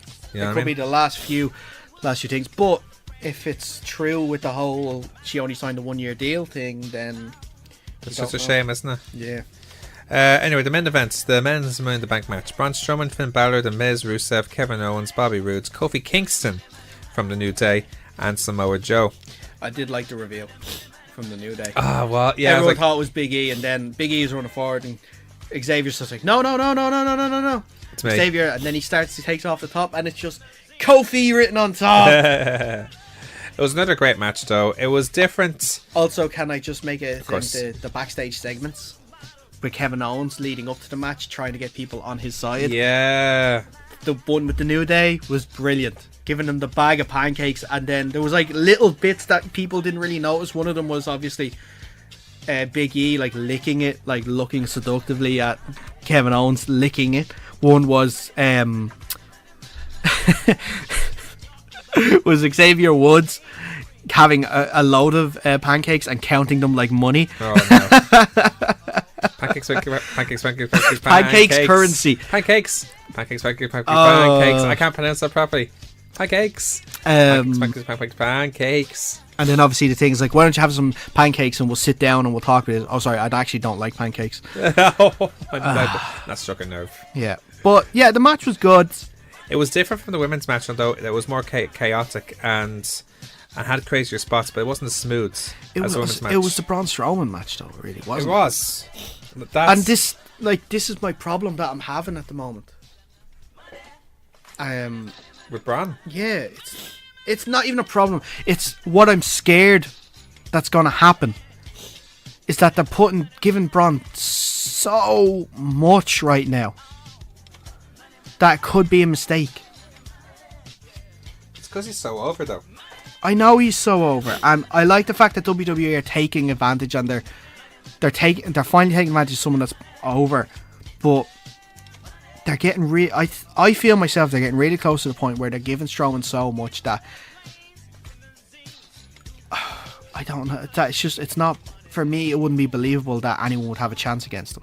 Now, that is probably what they're building to in terms of booking. They want Strowman to be the Brock Lesnar when Brock Lesnar goes. Maybe. But if they're only giving Braun Strowman the briefcase so that Roman can win it off him at WrestleMania, because only Roman can beat Brock, that's it. Strowman can't beat Brock in a proper one-on-one match. It has to be like, he has to beat up a downed man. To be fair, like, we did enjoy the matches between Roman and Strowman, especially last year. Oh, I did. But they were stipulation matches. Still good matches. I think Strowman is really good having stipulation matches, as opposed to legit one-on-ones. Yeah. I don't know, I have to say. I think not like normal one-on-ones week on week in Raw was fine, but if I'm talking about like a main event WrestleMania one-on-one match, yeah, I wouldn't be as confident of having a great match out with Braun, because do you remember, it wasn't Royal Rumble, it was one of the events just before Royal, I think it was TLC, right, that Strowman faced Brock one-on-one. Right. It wasn't great. Now, that could be down to Brock, I don't know, but I haven't seen enough of Braun in main event one-on-one matches without a stipulation to feel confident that he could have a WrestleMania main event one-on-one with Roman Reigns if what I talked about earlier on happens. That's my concern with it. Right. He's a gimmick match wrestler, it seems, at the moment, that he's excelling in. And like I'm saying, like, he's a fantastic. I love watching Strowman at the moment, because he is entertaining to watch, and that's what WWE are. Sorry, they're entertaining. Yeah. Entertainment. Yeah. It's just, if you're thinking Strowman champion, don't be excited. Don't be looking forward to having great matches with him, because I don't think he is at that level yet. But I think he could be. But the fact is, he's so unique to every other superstar. Oh, he is right now. He is. And that's the draw of watching him. That is the draw of watching him. The draw of watching him in these stipulation matches. That's the thing. I don't know. I think it's in general, because even the normal tag team match, he still goes ballistic when he shoulder blocks everybody into the barricades. Yeah, when he gets a hot tag, but anyone can be like that. Yeah, but Strowman does it so well. I'm not saying so well. Like, I'm not saying what he doesn't do well. I'm saying in terms of trying to look forward at it, trying to have a 20-25 minute one-on-one match, no stipulation, main event of WrestleMania, I'm not so confident of that. Of Strowman not being able to pull off. I think he'll be able to pull off, but I don't think it's going to be as exciting as people would think it would be. I never really thought about that, to be honest with you. Yeah. But it's a long way away. It is a long way away. Maybe not so long if he actually does cash in at SummerSlam. Exactly. So I have to see what happens. But again, this was a good match. Some really good spots, like Finn's coup de grace off the ladder into the ring. That was scary. Yeah. Obviously, Kevin Owens getting tossed off onto the tables from the stage. Kevin Owens dying. Yeah. In the end, though, it was Strowman who came back and cuts off. Oh my God! So when he ran through the ladder, that was frightening. Yeah, and then he nearly fell over. He nearly fell over the ladder and then after. In the end, though, Miz's face after he ran through it though was priceless. By the way. Oh yeah, it's like, oh no, he's back. Miz was like, "What the hell?" And then he just... I don't think he thought that, but you get the idea. Yeah, I'm trying to clean up. No, I appreciate it. In the end, though, it was Strowman who power slams Joe and Miz. Strowman and Balor climbed. Kofi came in flied in onto Strowman, but Strowman still climbed while Balor got knocked off, and then sort of tossed Kofi away before grabbing onto Balor. Same as sort of Becky. I think they're doing this to give Irish wrestling fans blue balls. They put Becky so close to win the Money in the Bank. We want her to win so bad. Basically, his hands were on it, and he didn't win it. And it was the same in the Greatest Royal Rumble. He was so close to actually winning the Intercontinental title in the ladder match, and he didn't do it then. Seth stole it off from there. That's it. So I think they like to give the Irish wrestling fans blue balls. What can we do? But anyway, let's move on. We still have the rest of WWE to talk about. Well, I have to give my ratings, don't I? Oh yeah, of course. Yeah, let's Yes. get into that very quickly for one more installment of Forget those Meltzer stars. Meltzer Stars. You want Daragh Maher's bars? Mars Bars. Uncle Dave stars. Meltzer Stars. It's all about Daragh Maher's bars. Mars Bars. I swear to God, I wasn't trying to avoid it. It was just like we're rushed for time now, so I just had to double check. We don't do full reviews of Raw and SmackDown anymore, so it's okay. All right, great. Anyway, Bludgeon Brothers and Gallows and Anderson. Actually, you didn't see this match, so I'll move on to that. Yeah. Big Cass and Daniel Bryan. Like I said, it wasn't the worst match they've ever had. Obviously, for Cass's goodbye match that you probably didn't know, but I'm still only going to give it 2 Mars bars. Okay. 2.5. Two Mars bars and a mini Mars bar. Okay. Sami Zayn, Bobby Lashley. 1 Mars bar. 1 Mars bar. I was expecting 1 Mars bar, or less than 2 anyway. Except for Alan's Elias. 4 Mars bars. Really? 4 Mars bars. That good? I really liked this match. It was one of the top matches. Okay. Women's ladder match. Women's Money in the Bank match, sorry. 4 Mars bars. Okay. 4 Mars bars. Up there with Seth and Elias, and I enjoyed it more than the men's one. Roman Reigns and Jinder Mahal. 1.5 Mars bars. Okay. Yeah. Wasn't as bad as Sammy and Bobby, but it was pretty bad. Yeah. Carmella, Asuka. 2 Mars bars. The booking. The Great performance from Carmella, but that ending. That's the only reason why I got 2. Yeah. AJ Nakamura. 3.5 Mars bars. Okay. For this. Really good end to it, the storyline. Not quite to the level of the women's, and I think that... No, I'm going to say 4. I'm going to say 4. I am going to say 4 because I don't think Seth and Elias was better than it. I think they were about on the same level, and so was the women's Money in the Bank. I think those 3 matches especially were the highlights of the night for me. Okay. Nia Jax, Ronda Rousey. I'm going to give this one 3. I was going to give it 3.5, but in terms of the DQ finish and stuff like that and who interfered, dropped it down to 3 Mars bars. And finally, the men's Money in the Bank match. 3.5 Mars bars. 3.5, okay. 3.5 Mars bars. Good match. Enjoyable. But not as good as the women's and the Intercontinental and the WWE match. Okay, cool. Okay, Grant. Well, that's the Mars bars for 1 week. Yeah. Now let's quickly go on. We're kind of rushed for time now, so we'll get quickly on now to the rest of WWE.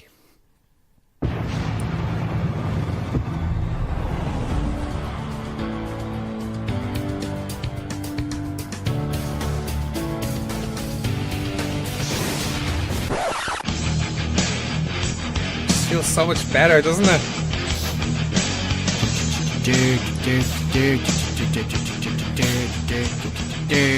So again, like we did last week onwards, we're just going to go over the best and worst of each show rather than just going endlessly about each week. And at this stage, we're kind of short for time, so Yeah. we'll just get straight to it. That segment with Rousey and Alexa and Kurt Angle at the start. Yeah. Like, you know, fair play to Alexa. Like, she sold it so well, but my God, she took a beating. That gut punch from Rousey. Oh, that was rough looking. on the referee or on Kurt's? No, on Alexa. Oh yes, God Almighty! No, I remember that. Yeah, the powerbomb as well to the table. Mm-hmm. As a result of that, now she's suspended for 30 days. So I wonder what that means. Is it just her final graduation, as we talked about now, or Hopefully. I would like her to actually maybe try and get involved in those 30 days. You know, a la like how Austin would break the 30-day suspension. well, I think Instead of how like Roman would. it's my understanding actually that she's still going to be doing live events. Yeah. So it's a TV suspension as opposed to a general suspension. So she'll still be getting the work in, if you like. That IC title match. What a shock. We weren't expecting Dolph to What a win. shock. Yeah. That came out of nowhere. The thing about this show in general, it looked like such a hell of a show from the start. Yeah. But from then it sort of dropped a bit. Oh, it started so hot. Yeah, oh my God. Yeah. And it's sort of, but then again, they still set up some things now for the extreme rules. In fact, Raw in general was actually pretty good this week, I thought. It was definitely a lot better than it has been the previous weeks. Oh my God. Oh, it's for dreadful sure. the last few weeks. Yeah. But no, we have a new IC champion. It'd be interesting now, and I think now we've talked about whether Ziggler and McIntyre will be a tag team or not. I like to think they will be now. I think the tag titles are next. I believe them when they're going to be like they're going to go for the they're going to go for Matt and Bray next, or B team or whoever. Yeah. I don't know. Not with the title. Not with the Intercontinental title. I think this could probably. And this is what I think will happen. Right. Will lead to their breakup. I doubt that. Seriously. I think so. I don't know. I have to see that to believe that now. I think this is the sort of thing. I want to bring up the B team's parody of Matt Hardy and Bray Wyatt. That was so funny. loved it. And it's very ironic as well. I said that bow was great. Yeah. Brilliant. He actually sounds a lot like him as well. He does. But and also, I just love the thing where he cuts out at the end of it, and then he just turns off the lights. no, he just cuts out. He just stops like trying to be Bray, and just like, look, we're the B team. We're unbeaten. We're gonna come to take those tag team titles. And then he goes, get back in character. Oh, okay. Run, and then he just closes the light to turn it off. Curtis Axel does a very good Matt Hardy as well. Oh, he has proper crazy eyes there. Oh, yeah. I'm liking now. I think now we're going to get a heel turn now from Sasha Banks now of this whole thing with Bayley, because Looks like it. We're sort of thinking would it be Bayley who would get the heel turn, but now it's finally happening. So I'm all for that, and that's why I think it made sense why she didn't win in Money in the Bank, because it was like, okay, Grant. They're going for this. They're going for this SummerSlam match between them. Yeah. And and I know what's cool about that, because the match is going to end up in the Barclays Centre, which is where they've had their most famous match. Is that right? Their most famous match was the Iron Woman match. No, the first match where Bayley beat Sasha. That's their most famous match. That was that wasn't match of the year, was it? Actually, no, that was match of the year of the whole wrestling year. Yeah. That's like one of the matches of, if you want to talk about Women's Revolution, that's the match. Yeah. Certainly from a WWE perspective. So yeah, so that's going to be such a cool match. That should be up there for, like, in terms of like main event and stuff like that. So. Here's a thought now. Do you think Chad Gable should be on 205 Live? No. Why not? Because he's so good, and with the roster and wrestlers they have there, do you think he'd be fit in there instead of having a match like this with Jinder Mahal? No. No? I think they do need to start building him better. I think when he was doing his singles run on SmackDown, it was an awful lot better, but like these face guys that still need to be built up are just going to be cannon fodder for heels, so they can build the heels up to have a feud with Roman. So I want to keep Roman busy. I want to talk about the tag match now between Constable Corbin and Kevin Owens and Finn Balor, Braun Strowman, only because of the attire of Constable Corbin. Because why is he wearing the suit and stuff? Like, why? He literally sounds... I'm going to play it now. Well, first of all, I didn't get the booking of this match, because they had Corbin pin Balor for this. It's kind of strange. You can talk. Oh, I'm just not going to talk about it. I'm not gonna talk. I want to compare Constable Corbin's attire to this wrestler. It's that faction. It's not that wrestler. It's that faction. Yeah. He's literally Bull Buchanan from Right to Censor. Literally. He's just missing the tie. Very much. No, he didn't have a tie. No, Bull Buchanan Didn't have a tie. No. He tore off the sleeves. Yeah, but close enough. He is a member of Right to Censor. No, he is definitely a member of Right to Censor. Yeah. Yeah. No, apparently Bull Buchanan. Right to Steph, sir? Right to Steph, sir. Yeah, right to Steph, sir? No. Maybe? Because Because he's Stephanie's lackey? Right to serve Stephanie. Right to serve Stephanie. No, right to Steph, sir. Right to Steph, sir. Right to Steph, sir. Right to Steph, sir. Steph, sir.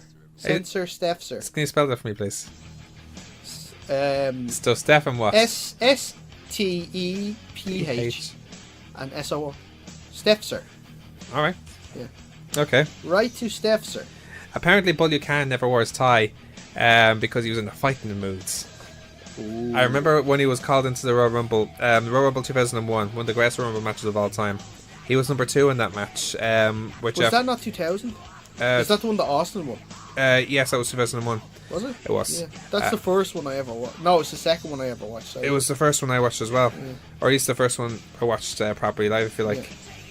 And I remember JR said to him, oh, well, he doesn't have a tie, it must mean he's in a fighting mode or something like that. So I think that's the first year that they that basically people got out of the ring and started getting weapons from under the ring and brought it in. that's That's like Kane had like 10 eliminations that year as well.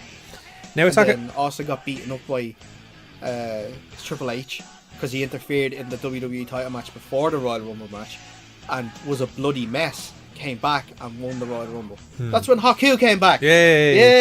Yeah. That was it. Look at those callbacks. Look at those callbacks. SmackDown was like a tale of two shows. Like, it was okay at best at the start, but then The Gauntlet they got match the match. saved it. But they got The the Gauntlet match. match Oh saved my it. god, Yeah, what a yeah. match! And well, I think people are happy that Sanity finally debuted as well. Yeah, it wasn't really a debut. It was like more of a beatdown. Look, on they the were on ethos. TV. They were on It's TV. a debut. They were on TV. It was a debut. Yeah, we have to talk about that Gauntlet match though. I mean, there's so many angles. There's only so many ways you could look at it. I mean, it was overall a great match. First of all, it's Big E stepping up for the first portion, making the most of working with Bryan, and it was giving him his, and it was given, and he had the chance to shine against him, and he worked hard. Loved making others look good, and the Joe portion was good as well because it played off extremely well with Bryan, who was tired and fighting off and was struggling to survive against an old foe, someone he's known for in his Ring of Honor days. Yeah. And the Joe counter protected him as well, so it was a very smart finish as well, because Bryan barely survived. Now, what do you make of all this Bludgeon Brothers thing with Daniel Bryan? I don't know. I think it's interesting. Do you think Bryan could go for the tag titles? Is Daniel Bryan going to get a tag team partner and go for tag titles? Really? Who would be his tag team partner? Good question. Shane. I have no You idea. know what they do? What? Just to mess with people? What? Miz. I'd watch that though. But I'd watch that. that's the thing that I loved about it. You just reminded me actually that that's what one of the things that I really wanted to mention was that I loved this sort of. Obviously, we've criticised WWE booking in the past and on this show, but the booking of that This match was very clever. very clever in terms of they have the Bludgeon Brothers come out, destroy Daniel Bryan, and then the Miz comes out. And then people are thinking, Sneaky. oh damn it, if the Bludgeon Brothers weren't there, we could have finally had Miz against Daniel Bryan. And it's brilliant because they're holding off on It's Miz and such Daniel a Bryan sneaky, till slimy way of winning a it. later point. It's not even the way, it's just that they're saying like, we know about these two. We're going to give you this match before about these two, but just not yet. It's not a SmackDown Gauntlet match. It shouldn't just be those two. It should be a build-up, a proper build-up. And I think that's what they'll do. I have a funny feeling that Miz has something to do with the Bludgeon Brothers attacking Bryan. No, I wouldn't Either think so. that, or I'd love to hear the explanation they have next week. One of the two. Yeah. But by God, that was such a slimy way of he'll win, and they did so without hurting Bryan necessarily, and giving away too much between the two. So it's perfect. Yeah. And of course, it was Rusev Day. on Rusev Rusev Day. Day. Of all days, Rusev finally becomes number one contender never would have guessed for it. the WWE title on Rusev. You couldn't have made this stuff up. And it's nice for a lot of reasons. He's a very good he's a really over he's incredibly over is Rusev right now, and he's a fresh challenger for the WWE title. Exactly. So it makes it's good. It makes sense. So I'm very curious to see Rusev and AJ now for the title. Mm-hmm. So I still look forward to that. Now, did you watch 205 this week? Ask you every weekend. It's always the same answer. I watched last week. Most weeks you don't, though. I know. I am trying to make the effort, but the World Cup's on now. Oh, okay. You know, World Cup, Dave. There's a lot of things about this match. I mean, they continued the rivalry between the Lucha House Party, which, by the way, they have a new theme song this week. Oh, okay. And they brought out a new mascot, Penelope the Pinata, with which had Drew Gulak's face on it. Oh. So just teasing him there, like, so. It was Drew Gulak got the win in their case, though, but it continues the rivalry again. Leo Rush's debut is going to be next week for 205 Live. Yeah, I saw you sign the contract. Yeah, so it should be interesting. You have TJP being more of an a-hole by beating the jobbers again. Oh, he was back again, was he? Yeah. Oh. And had a fantastic triple threat match between Hideo Itami, Mustafa Ali, and Buddy Murphy, which Hideo ends up winning. But this was a good match because that they made this the crowd invest. Because the crowd by then were dead, and they got them so interested by the end. They worked their arses off for it, like, so. Can I just interrupt for some breaking news that has just come through? More breaking news. Some more breaking news. Go for it. It's in relation to a news story that we had earlier on. All right. About Sami Zayn. Okay. Sami Zayn has announced that he's underwent successful surgery today to replace 2 torn rotator cuffs and will be out of action for the rest of 2018. Okay, so he's going to go. He hopes to make his return to the ring in time for WrestleMania 35. So, wish you all the best, Sami. And we hope you're back in time for WrestleMania 35, because I'll be at WrestleMania 35. Ooh. And I want to see a Sami Zayn come back. Will he come back as a face? I don't care as long as he's back. All right. Yeah. But anyway, like, Ali and Murphy were like the stand-up performers, but then again, because they deliver every match, they pretty much were in 205 Live. But Itami likely earned the title shot with the win, like, you know, so it looks like he's been next in line for Alexander, and that'd be a hell of a match as well. Yeah. So, because, like, the finish, like, I have no problem with Itami winning, like, you know, so, like, because, you know, it's the right thing, especially because he went out and attacked both of them to try and get himself to the front of the line. And he's done it. So it's right for him to win that match, so prove that he should be at the front of the line. Absolutely. Yeah. Now, just very quickly to NXT, because this was more like the afters of Chicago. Yeah, the usual afters, and then like they basically much look back on what happened at Takeover, with a couple of matches in between. But I've noticed something from watching this show. It's like a usual post show, but they should usually do this by pushing the next people into for pushes. They can't. But they can't. The only reason why they can't is because they record this before Takeover. The point is, though, they play the show afterwards to push the next people. And in this case, it was War Raiders and Bianca Belair. And again, they were fantastic. I can't speak highly enough of Bianca Belair. She's so good. Yeah. She really is. Like, and like, there was a great match she had with Dakota Kai, who sold very well. They both worked very well together. And she was very over. Like, the whole point is to try and get these over against a crowd like a Chicago crowd, and it worked. Same goes with War Raiders. Like, they continue their domination, and you know, they're like the Braun Strowman of tag teams, if that makes sense. Yeah. We never get old of them killing people, if you like. So that's all. That's all of WWE. It's nice and short and simple, isn't it? Now, very quickly, we never actually talked about this before on the Kick Out, but I want to bring up for the very first time Lucha Underground. Ooh, okay. Now, we've never covered this before, but season 4 has just began last week. There were 2 episodes in already. The first episode was only this week. The second episode was only this week. Now, you never watched this before. Or you watched bits of it, I imagine. I've never watched. You've seen clips, but I've never actually watched an episode of it. No. Let me see if I can give you a very quick education from the first 2 episodes. All right, or fill you in what's going on so far. Okay.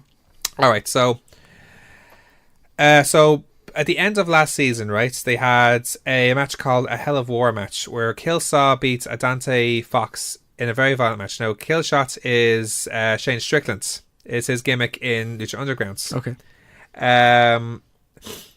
Phoenix beats Marty the Mox and Paramosa, if I'm pronouncing that correctly, in a Lucha's Day and Pratas match. I've no idea what that is. I'm still getting to know all these matches myself.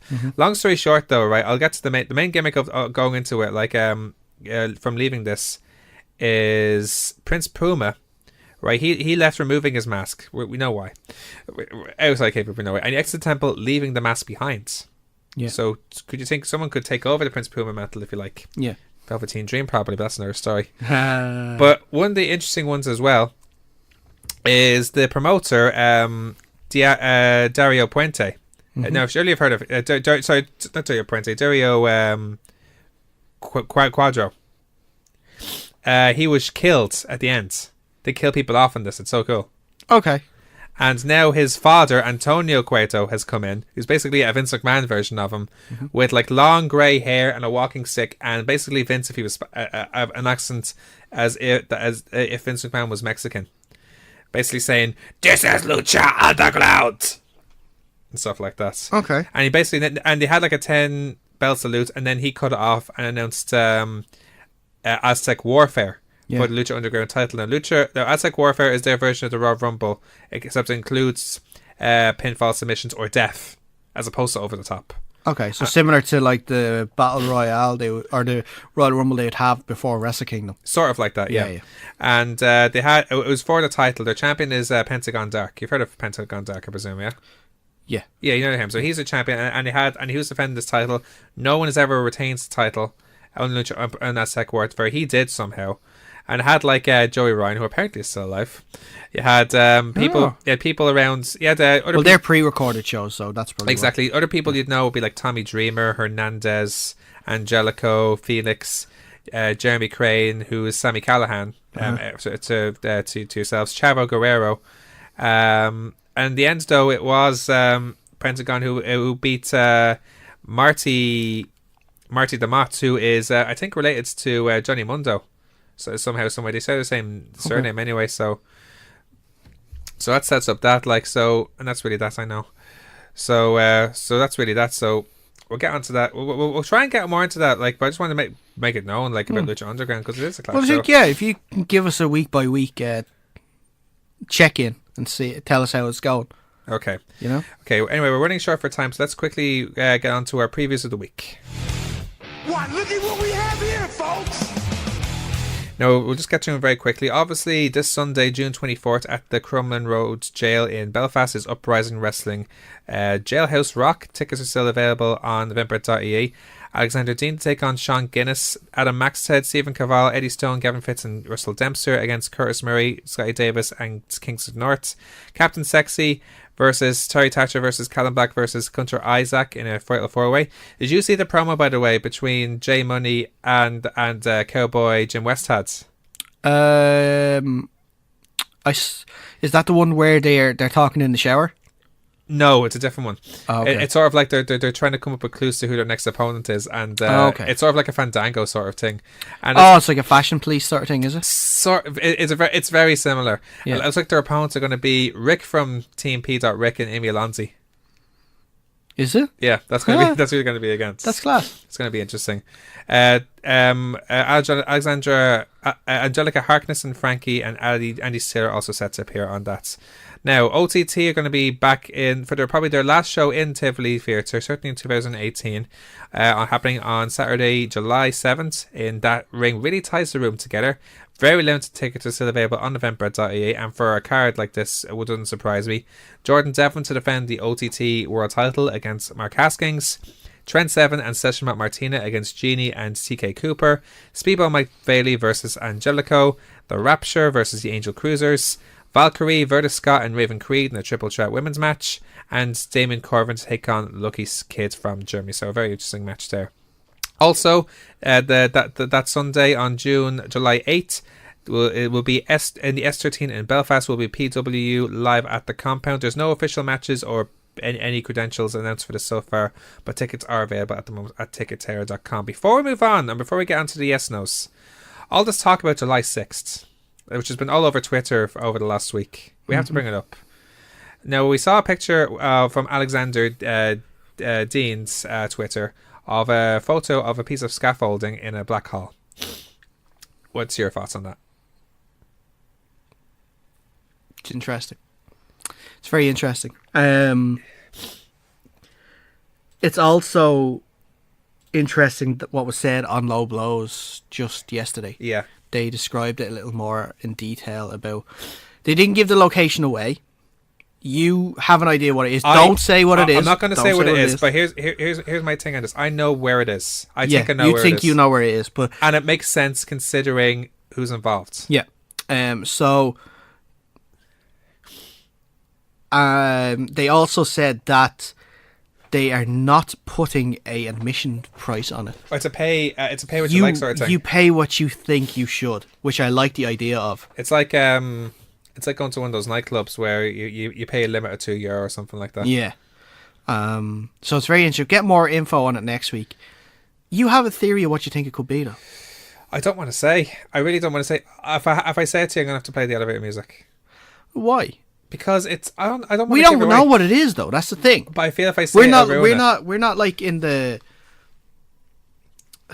we're not in the situation what the other lads are in, where they know and they can't say anything. We generally just do not know. We don't know, and I'm guessing if I ask, but at the same time, I'm very.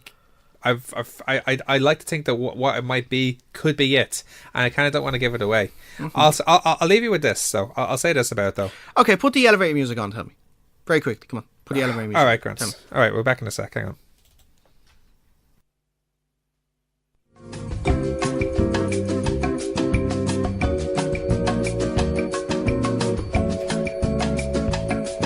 So then, but how are they going to say no more? How are they going to get out of say hold? No more. Say no more. How do they get out of hold? Dave, don't leave me. How are they going to get out of hold? That's all I know. That's all I think. I can't say anymore.